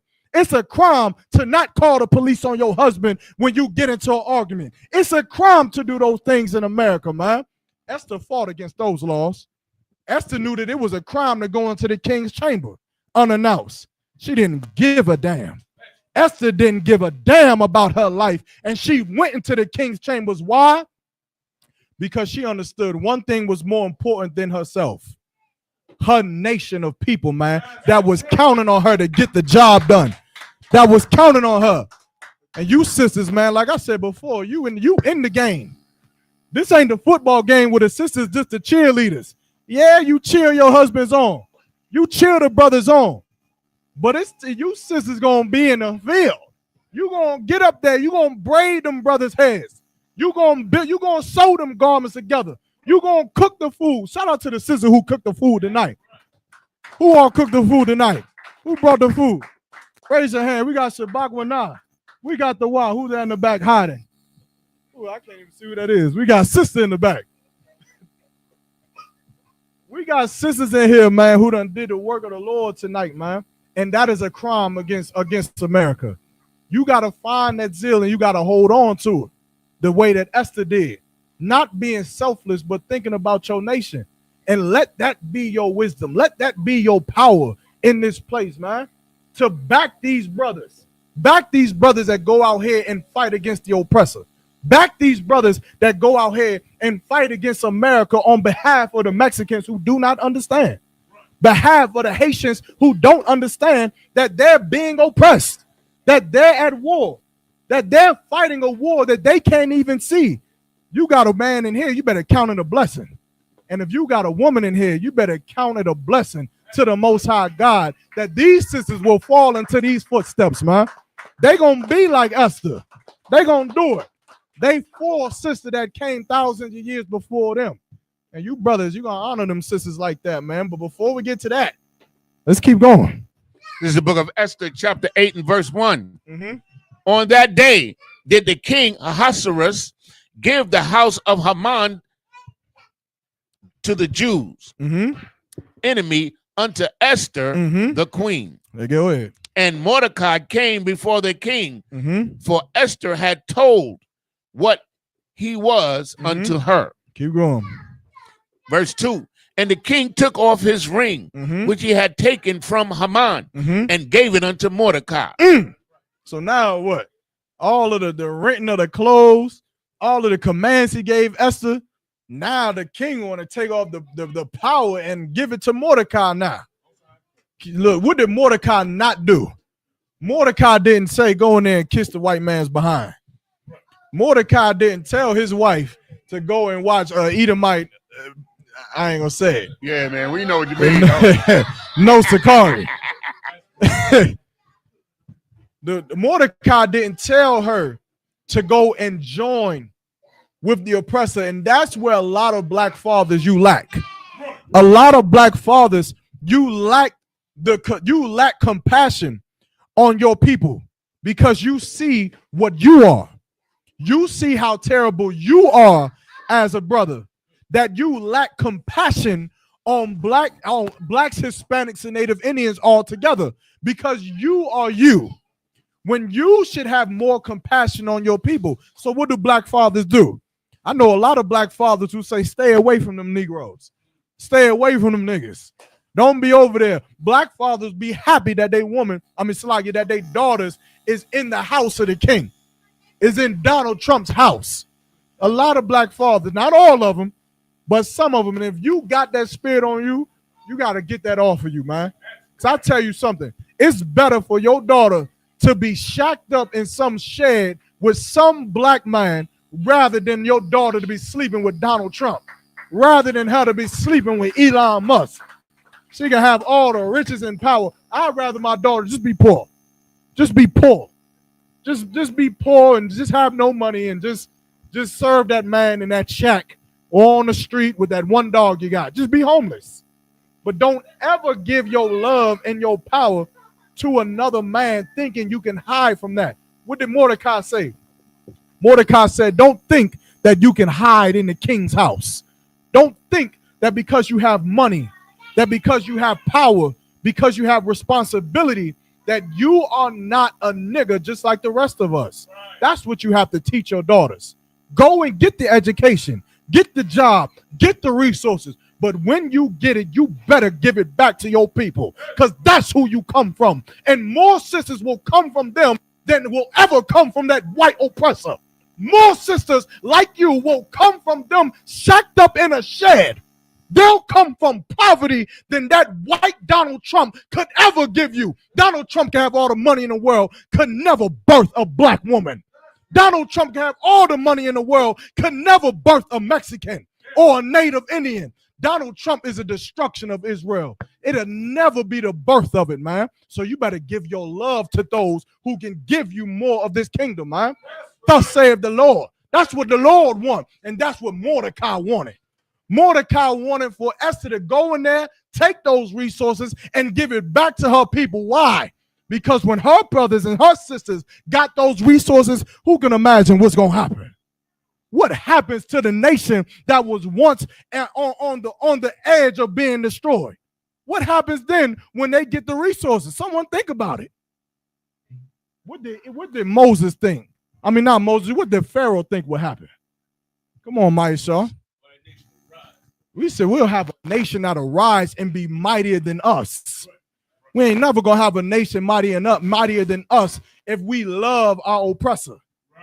We have to love our nation. Blacks, Hispanics, and Native American Indians, man. Otherwise known as the 12 tribes of the nation of Israel. That's how you get strong again. That's how you get strong again. And sisters, that's your way of playing in this field. What Esther is giving you is your way to fight against those demons of selfishness. To look at your husband and say, you know what? He's the man that battles for me. He's the man that battles for homelessness. You won't have it if you don't have what as a sister? Compassion for your brothers. You won't have it. If you don't look at the homeless black men on the street and a tear cries from your heart. If you don't have compassion for the drug addicts, for those that are in prison, for the babies without fathers. You understand? then you'll never understand why it is so important for you to stand behind your husband, for you to stand behind that man as he goes to camp, as he goes to battle against all of the things the oppressor has put on us, man. That's something that you cannot forget. You never forget that. You understand? Keep reading. Let's go. Verse 3. We got 8 minutes. Mahayar, where you at? And Esther Tell him come here. spake yet again before the king and fell down at his feet and besought him with tears to put away the mischief of Haman the Agagite and his device that he had devised against the Jews. Verse 4. Then the king held out the golden scepter toward Esther. So Esther arose and stood before the king and said, if it please the king, and if I have found favor in thy sight, and the thing seem right before the king, and I be pleasing in his eyes, let it be written to reverse letters devised by Haman, the son of the Hammedatha, the Agagite, which he wrote to destroy the Jews which are in the king's provinces. Verse 6, for how can I endure to see the evil that shall come unto my people? Or how can I endure to see the destruction of my kindred? What's he saying now? He's trying to undo what Haman has set place. Remember, because the letters were sent out to the post already. They had already got their order. So now they trying to undo what Haman has done. Why? Because even in getting power, this is Mordecai, right? This is Mordecai. Even in gaining the power or that recognition from the king, Mordecai is at the same crossroads that Esther was at. He can just take the power and say, you know what? I'm rich. I'm TD Jakes now. I'm good. I don't got to worry about nothing else. I got he giving me a Rolls Royce, a nice mansion. I'm done. Hey, look, the rest of them niggas is on their own. I'll come see y'all every Sunday. That's about it. You understand? But he's still doing what? What is Mordecai doing? Choosing to be selfless. You understand? And to give it back to his people. Come on. Verse 7. Then the king Ahasuerus said unto Esther the queen and to Mordecai the Jew, behold, I have given Esther the house of Haman, and him they have hanged upon the gallows, because he laid his hands upon the Jew. Keep going. Verse 8. Write ye also for the Jews, as is liketh you, in the king's name, and seal it with the king's ring. For the writing which is written in the king's name and sealed with the king's ring, may no man reverse. Y'all understand that, right? Come on, keep going. Verse 9. Then were the king's scribes called at the time in the 3rd month, that is the month of Sivan, on the 23rd day thereof, and it was written according to all that Mordecai commanded unto the Jews. We're gonna move a little bit forward, right? Like, you got like Mordecai, he became favor amongst the children of Israel because of what he did using his daughter, which is why also, brother, you gotta understand this too. Raising your daughters is important. Don't take raising your daughters lightly. The daughter you raising could be the woman who saves the nation of Israel. Don't think it's so far-fetched. Don't think like, oh yeah, I know I got a little kid, but she probably be a ballerina, a lawyer or something. Nah, she could be the salvation of Israel. You don't know. She could. And this is a story to prove it. So you have to train that way. Training your daughter up is important. How she dress, how she talk, the mannerisms you give her, the discipline that you give her, the understanding that you give her, but through wisdom. You have to train your daughters in that way because she is important. You understand? And you have to remember that, because a lot of brothers all want what? What do all brothers want in children? They all want sons. And I get it. I mean, shit. I said, hell, I wish I had 10 sons. Why? You want to see your sons beat? I can't wait to see my son beat somebody up. I just let it be an Edomite. I just Salakia. If I gotta get checked for that, I get checked for it. But I just can't wait for the day The boy come back home. I got into a fight today. What happened? Boy, I boop, doop, doop, knocked him out. He bloody. He in the ER right now. Whew. Yes, I like that. Let's go to Frankie's. Yeah. That's cool. But your daughters, don't lack on them. Don't let the mother. Don't. I'm gonna raise the daughters. I'm gonna raise the sons. I'm gonna let the mother raise the daughter. Don't do that. Don't do that. Don't let the sister raise that daughter. You raise that daughter the same way you raise that sister. You take charge of your house. You understand? Because you have to. This nation is at war. This nation is oppressed. And them daughters are our resource. Those daughters breed more soldiers. And those soldiers are raised by those daughters. You have to raise those daughters up so that they breed quality men, so that they don't breed men who are malnutritioned, affected by drugs. You understand? You have to raise your daughter up so that this nation of Israel can be healed. So take the time to raise your little girls, because you never know how important, what need they may have. You never know. Keep going. Actually, where we at? Drop down to go to verse 9. Let's finish it up. Chapter 9. Yeah, chapter 9. Salaki, I keep saying verse 9. Of Esther, chapter 9 and verse 1. Mm-hmm. Now in the 12th month, that is the month of Adar. And Salaki, I forgot one thing. Also, too, Mordecai was able. They was able to go and kill everybody that was against them. Everybody who was getting ready to go and unalive the Jews. Oh, they was able to go unalive them. They went on a hunting party. You understand? That's what happened there. But go ahead, verse 9. Now, in the 12th month, that is the month of Adar, on the 13th day of the same, when the king's commandment and his decree drew near to be put in execution, in the day that the enemies of the Jews hoped to have power over them, though it was turned to the contrary, that the Jews had rule over them, that hated them. So the tables turned. The tables turned, man. And all of this happened because of Esther, man. I want you to go into the Apocrypha real quick. I want to go to the edition of Esther. I want to go to chapter 14 and verse, let me see here. Verse 15. We're going to end here. We're going to end here.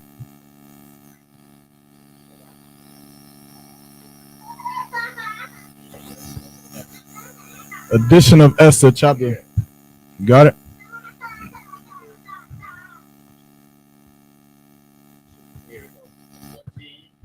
In verse 15. This is the book. I just want to, because the brother asked a question earlier, was it a sin? Right? This is the difference between Esther and this is the difference between Michelle Obama. Right. Remember, Michelle Obama loved Obama. She don't give a damn about her people. She loves her heathen husband. Esther was a weapon and a tool that was used during a time when we was in captivity, when we was oppressed, so that our people could get out of captivity. And that's how you got to think about it. When we are oppressed, it's no different than Mattathias when he had to slay that Israelite at the altar. Why? Because he had to show his people how to serve the Lord. Because we hate all false ways. Everything against the Lord we hate. You understand? But sometimes we got to get down and dirty. We got to go and do it. We got to go to camp. Sometimes we got to do it. That's how them fake Israelites, they be honest. How you at camp doing this and blah, blah, blah, blah, blah. And we oppressed. And if it means that I got to go and save a Mexican brother on a Saturday, then that's what we got to do.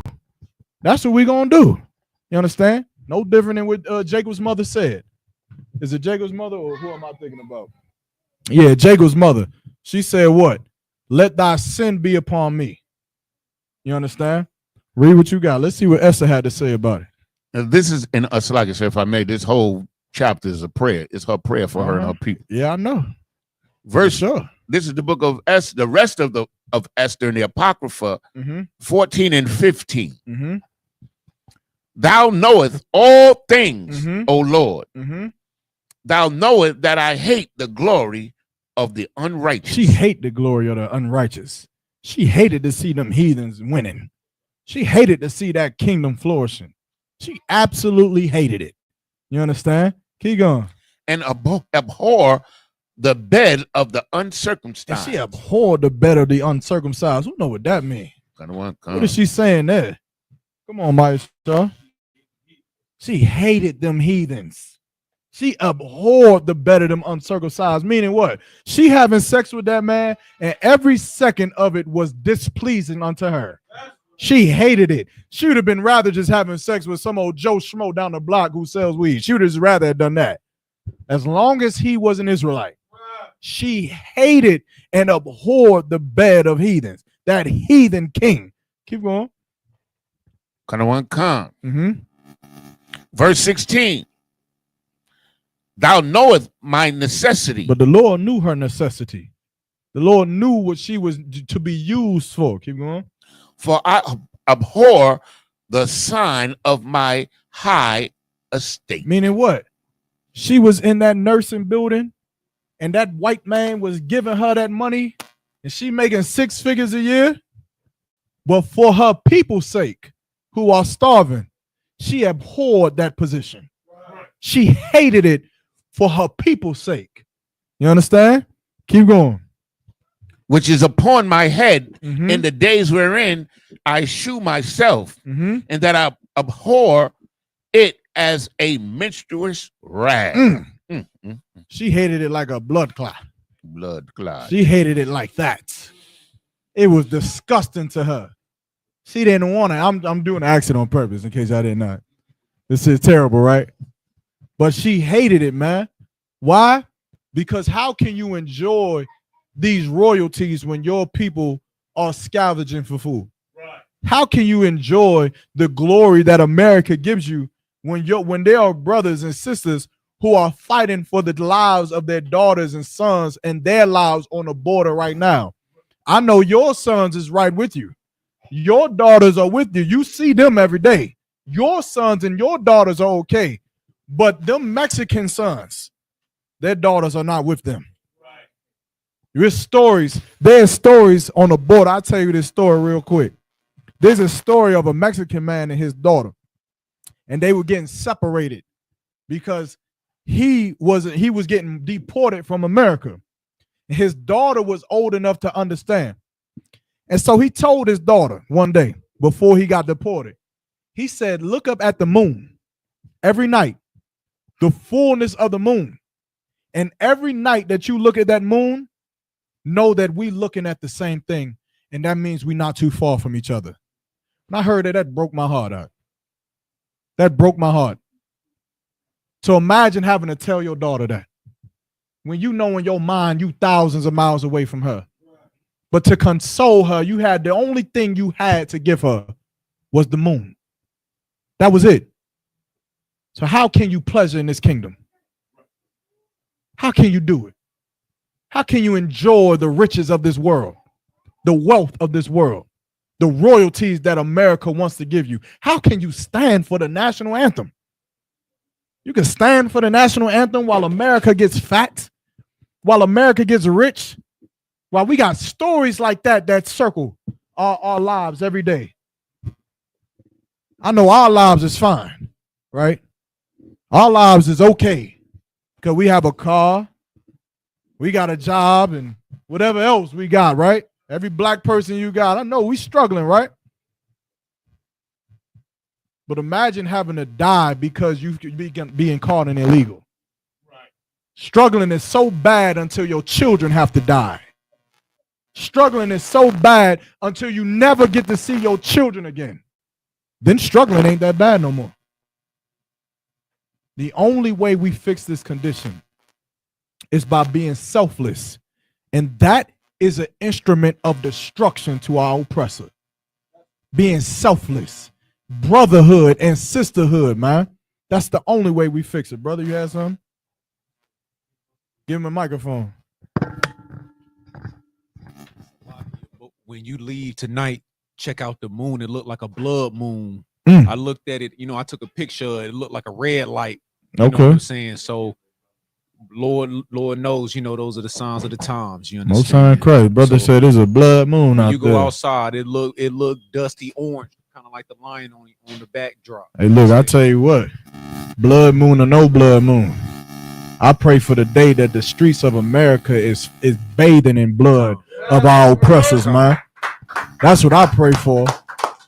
Blood moon or not. Because that's what the Lord gonna bring back to us, man. For the crimes against our people, against the children of Israel, man. So take this story, sisters, man, and take this and put it into your repertoire. I know we hear about it every year, but this is a very, very important story of one of our ancestors, man, a sister by the name of Esther, and how she saved the nation of Israel. Teach this story to your daughters. Teach this story to your sons, to the whole nation of Israel, man. You understand? And keep doing the work that we're doing now. With that being said, we got some scissors.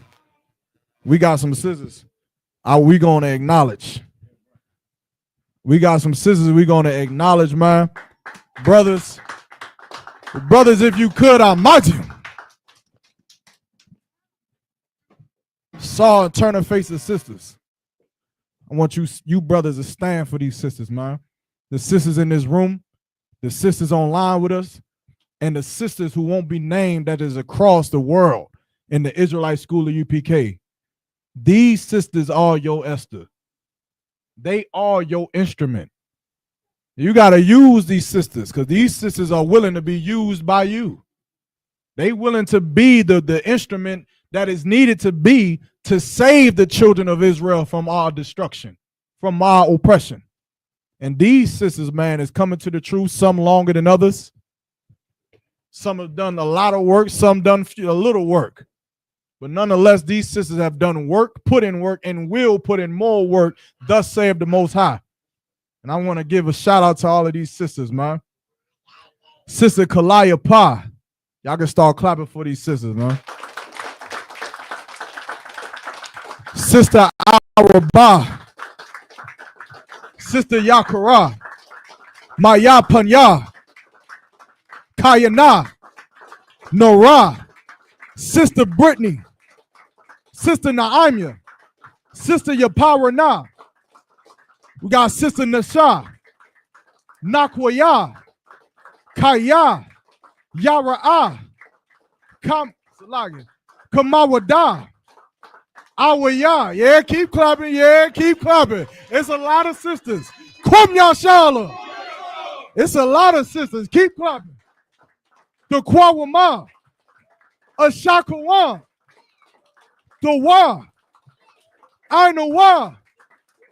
Zabawada. Yaparana Salaki. Shabakwana. Sapaya. Nataya. Matana. And Kwarana. Sisters, on behalf of Commander General Yohana and the Israelite School of UPK, it is my honor and duty to give y'all sisters the glory that y'all deserve, man, and the recognition that y'all deserve to stand with these brothers. I love these brothers standing right here, and the brothers not with us that's serving the Lord under Commander General Yohana. And you sisters are serving them brothers well, and you're going to continue to serve them brothers well. And we also going to see y'all at the Passover, ain't we? I heard that. So you sisters stay strong. Stay into that spirit. Fight those demons. Fight that demon of selfishness. Be selfless. Be feminine to your mind. Love your husband and love them children. Because it's damn sure a lot of them. Y'all got to love them because I don't know if I can. There's too many of them children. Ain't enough fruit snacks to go around. But understand this. Just like in the days of Mordecai and Esther, when Mordecai commanded his daughter to do things that in otherwise she wouldn't have had to do, wouldn't have thought to do. He knew that by giving her those orders, by telling her what to do, telling her how to dress, telling her how to behave, telling her how to talk, what to worship and what not to worship. He knew that one day the Lord would have use for her to be an instrument that will one day save the children of Israel. Your husbands is no different than Mordecai. And they know the use for you. They know your resource. They know who you are. So when they give you them orders, sis, I want you to follow it in the same manner that Esther followed Mordecai. And you love your husband and obey your husbands. And you be bad as hell like Mordecai was, because I know you sisters can do it. Come Yashala. Come Yashala. Come Yashala. Give them sisters a hand, man.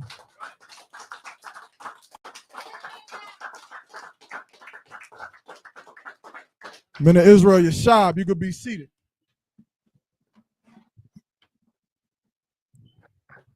With that, we're going to close out the Feast of Esther, man. That's the end of the class. I know we didn't read the last chapter. If need be, you could go read the last chapter.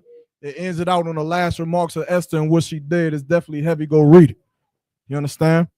But with that, I'm going to pass the class over to who? Priest and officer of 50, Nadia. Give him a hand.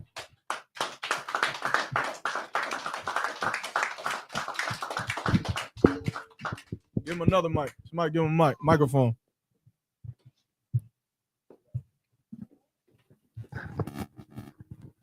Men of Israel, we'll give one courtesy salute. You gotta raise him up. You gotta raise him up. Men of Israel, Amadia. I'm going to give one courtesy salute to the teacher. Men of Israel, Amadia. Amadia Shabbat. Amadia. Barak. Yahweh Hashem Yahweh Shabrakatah. Yahweh Hashem Yahweh Shabrakatah. Yad Matah. Sar and face the sisters. We're going to give one courtesy. Sisters Amadia.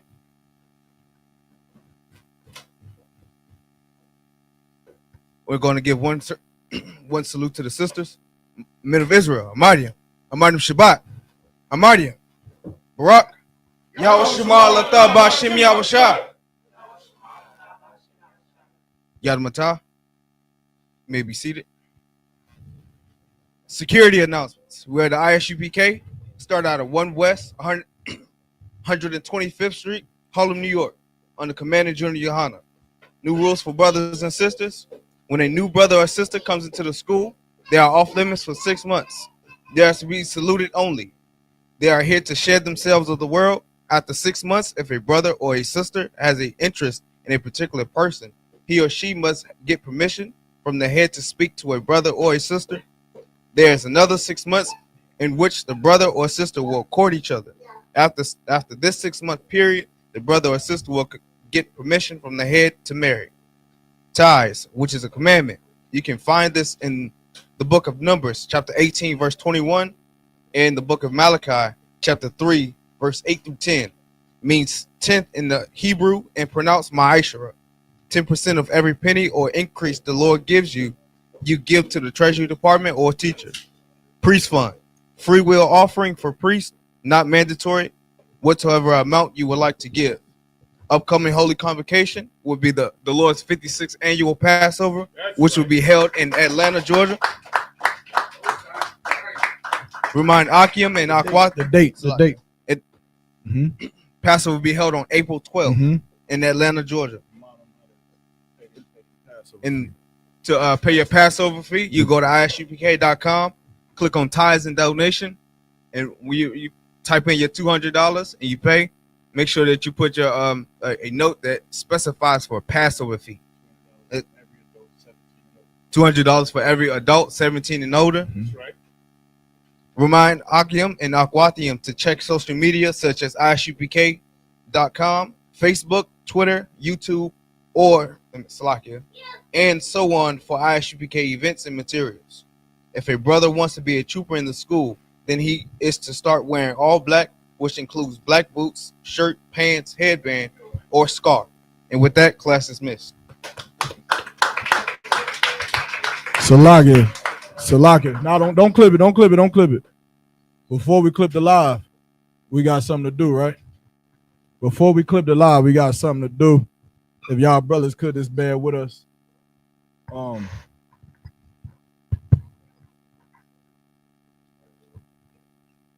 Hey, let everybody needs your attention for a moment. Everybody keep the talking down to a minimum. I need the brother known as Officer 50, Maya Shaw, to step up, please. Baba Kashad.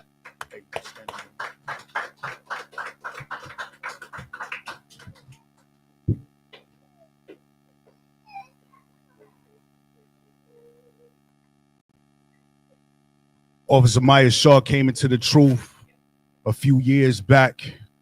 Satan definitely was tying fire to him. You understand? He was going through so many stumbling blocks and things like that, but he has risen up above all of that, and he has shown that he's willing to take the reins and be a responsible officer in the school and be of service to Commander Junior Hana of the Isupk. You understand? Right now, Officer Maya Shaw, you will be raised up to an officer of 500. Let's take this forward.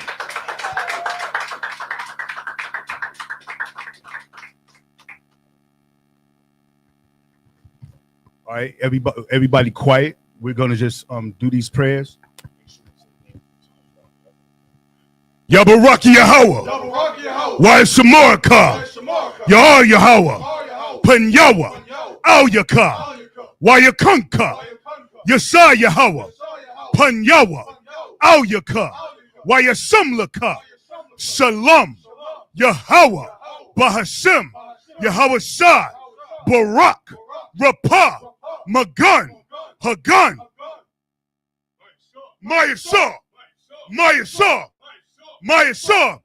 Bahashim Yahweh Shai, the water, Aman. In the English, Yahweh bless thee and keep thee. Yahweh make his face shine upon thee and be gracious unto thee. Yahweh lift up his countenance upon thee and give thee peace. Yahweh, in the name of Yahweh Shai, bless, heal, shield, and protect Officer 500, Maya Shaw.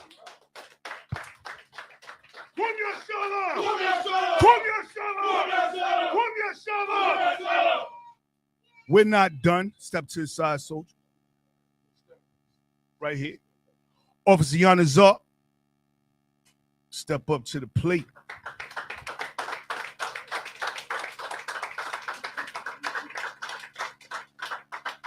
Officer Yanazar came in as a young man. He was overweight. He was in bad health, but he was able to come to class diligently, withstand the rigorous training of Hebrew Academy.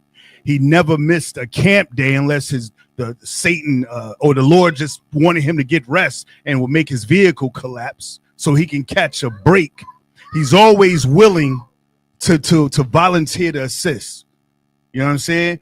Officer Yanazar is a Tawab brother. I'll say this personally. He's a Tawab brother. He is my dear friend. He is my brother in this truth. He is an excellent soldier for Commander Junior Hana. And I vouch for this brother right here.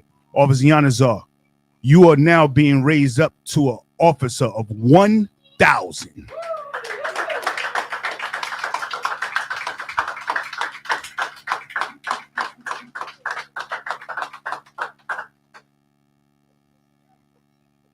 What's up here? Yabaraki Yahweh. Why Shamorka? Yah Yahweh. Panyawa. Al Yaka. Why Yakunka? Yasa Yahweh. Panyawa. Al Yaka. Why Yasumlaka? Shalom. Yahweh. Bahashim. Yahweh Shai. Barak. Rapah. Magun. Hagun. Yanazar. Bahashim Yahweh Shai, the water, Aman. In the English, Yahweh, bless thee and keep thee. Yahweh, make his face shine upon thee and be gracious unto thee. Yahweh, lift up his countenance upon thee and give thee peace. Yahweh, in the name of Yahweh Shai, bless, heal, shield, and protect Officer of 1,000, Yanazar.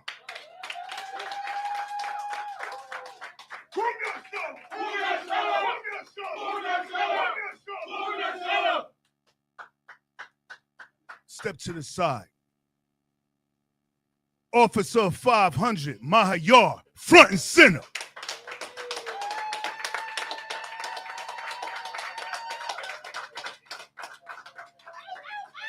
Officer Mahayar has been in the Durham school from the beginning, one of the cornerstones. You understand?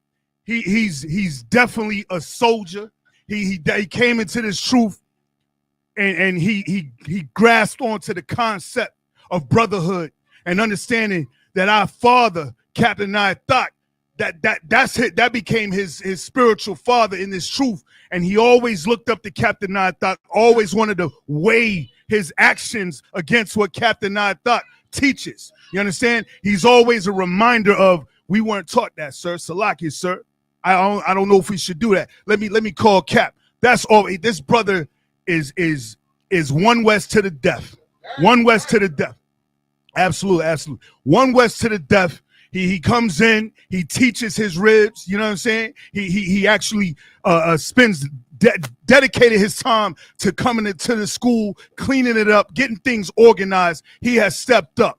And like all of us, Satan always tests us. You know what I'm saying? There was a point in time we was wondering what was going on with Mahayar. You understand? We didn't know if he was losing his zeal or what. But you know, when some people get that fire under them, you know what I'm saying? They just burn. But Mahayar rose up. He stood up. He said, look, I could take it. You know what I'm saying? I could do it. I'll take this challenge. You know what I'm saying? That's what I see in Mahayar. There's no way. I had to fight and plead with Captain Thought for this. But this brother is a 1,000. You are now being raised up to officer of 1,000.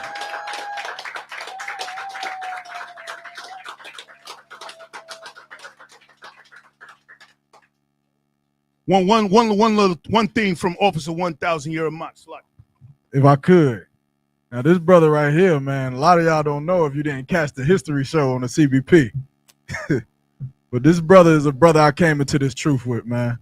And let me tell you something. The most important thing that this brother does is get on my everlasting nerve. This brother right here, he get on my nerves. Why?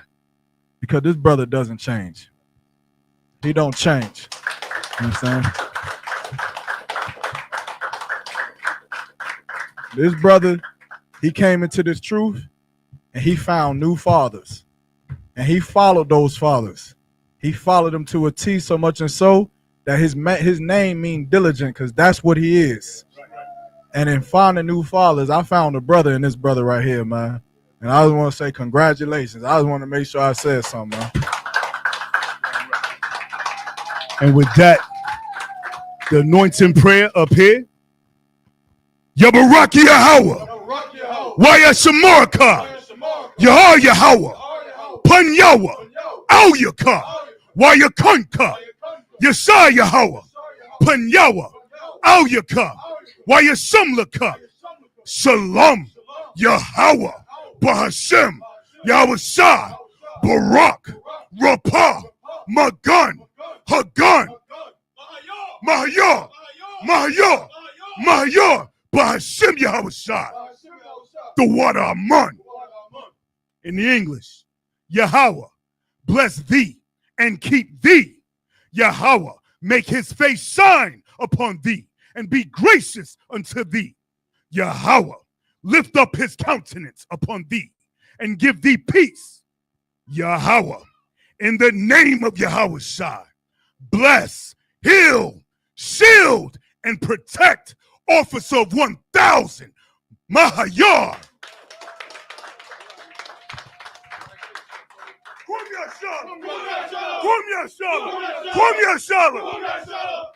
Officer Yana, what was that? Go ahead. I just want to say, as a kind of an older brother, like, I have conversation with this young man. I'm old enough to be his father. You understand? But he's my Ottawa. Understand? And I've never met a young man at this age that displays so much patience and wisdom, man. I love this brother, man. He's been a powerful example to me. And I'm really proud to be raised with him. Shalom, sir. The water. And with that, Ahmadium Shabbat, Barak. Yahweh Shimi Al-Shabrak Thumb. Kum Yashallah.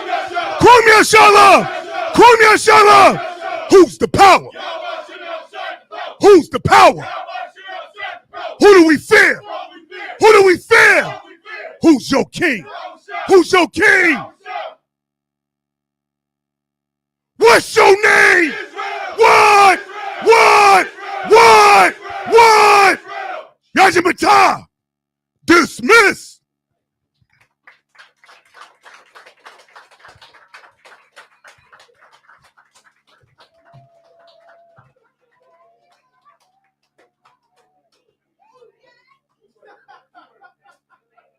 Welcome to Atlanta.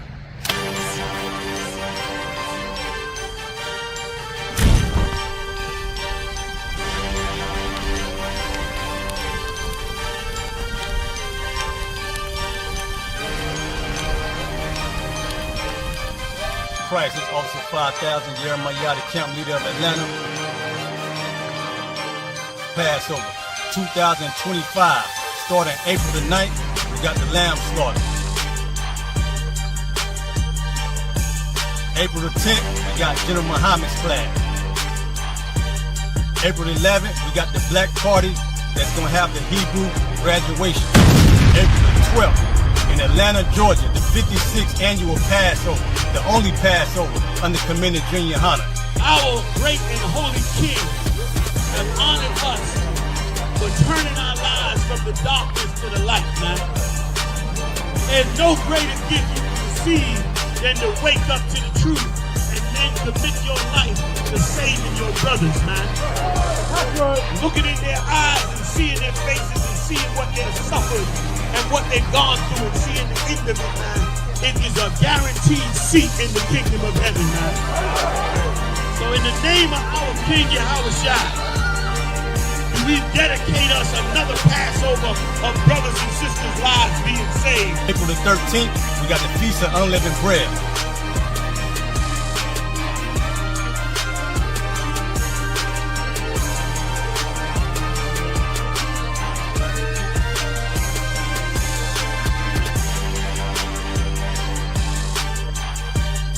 Shalom.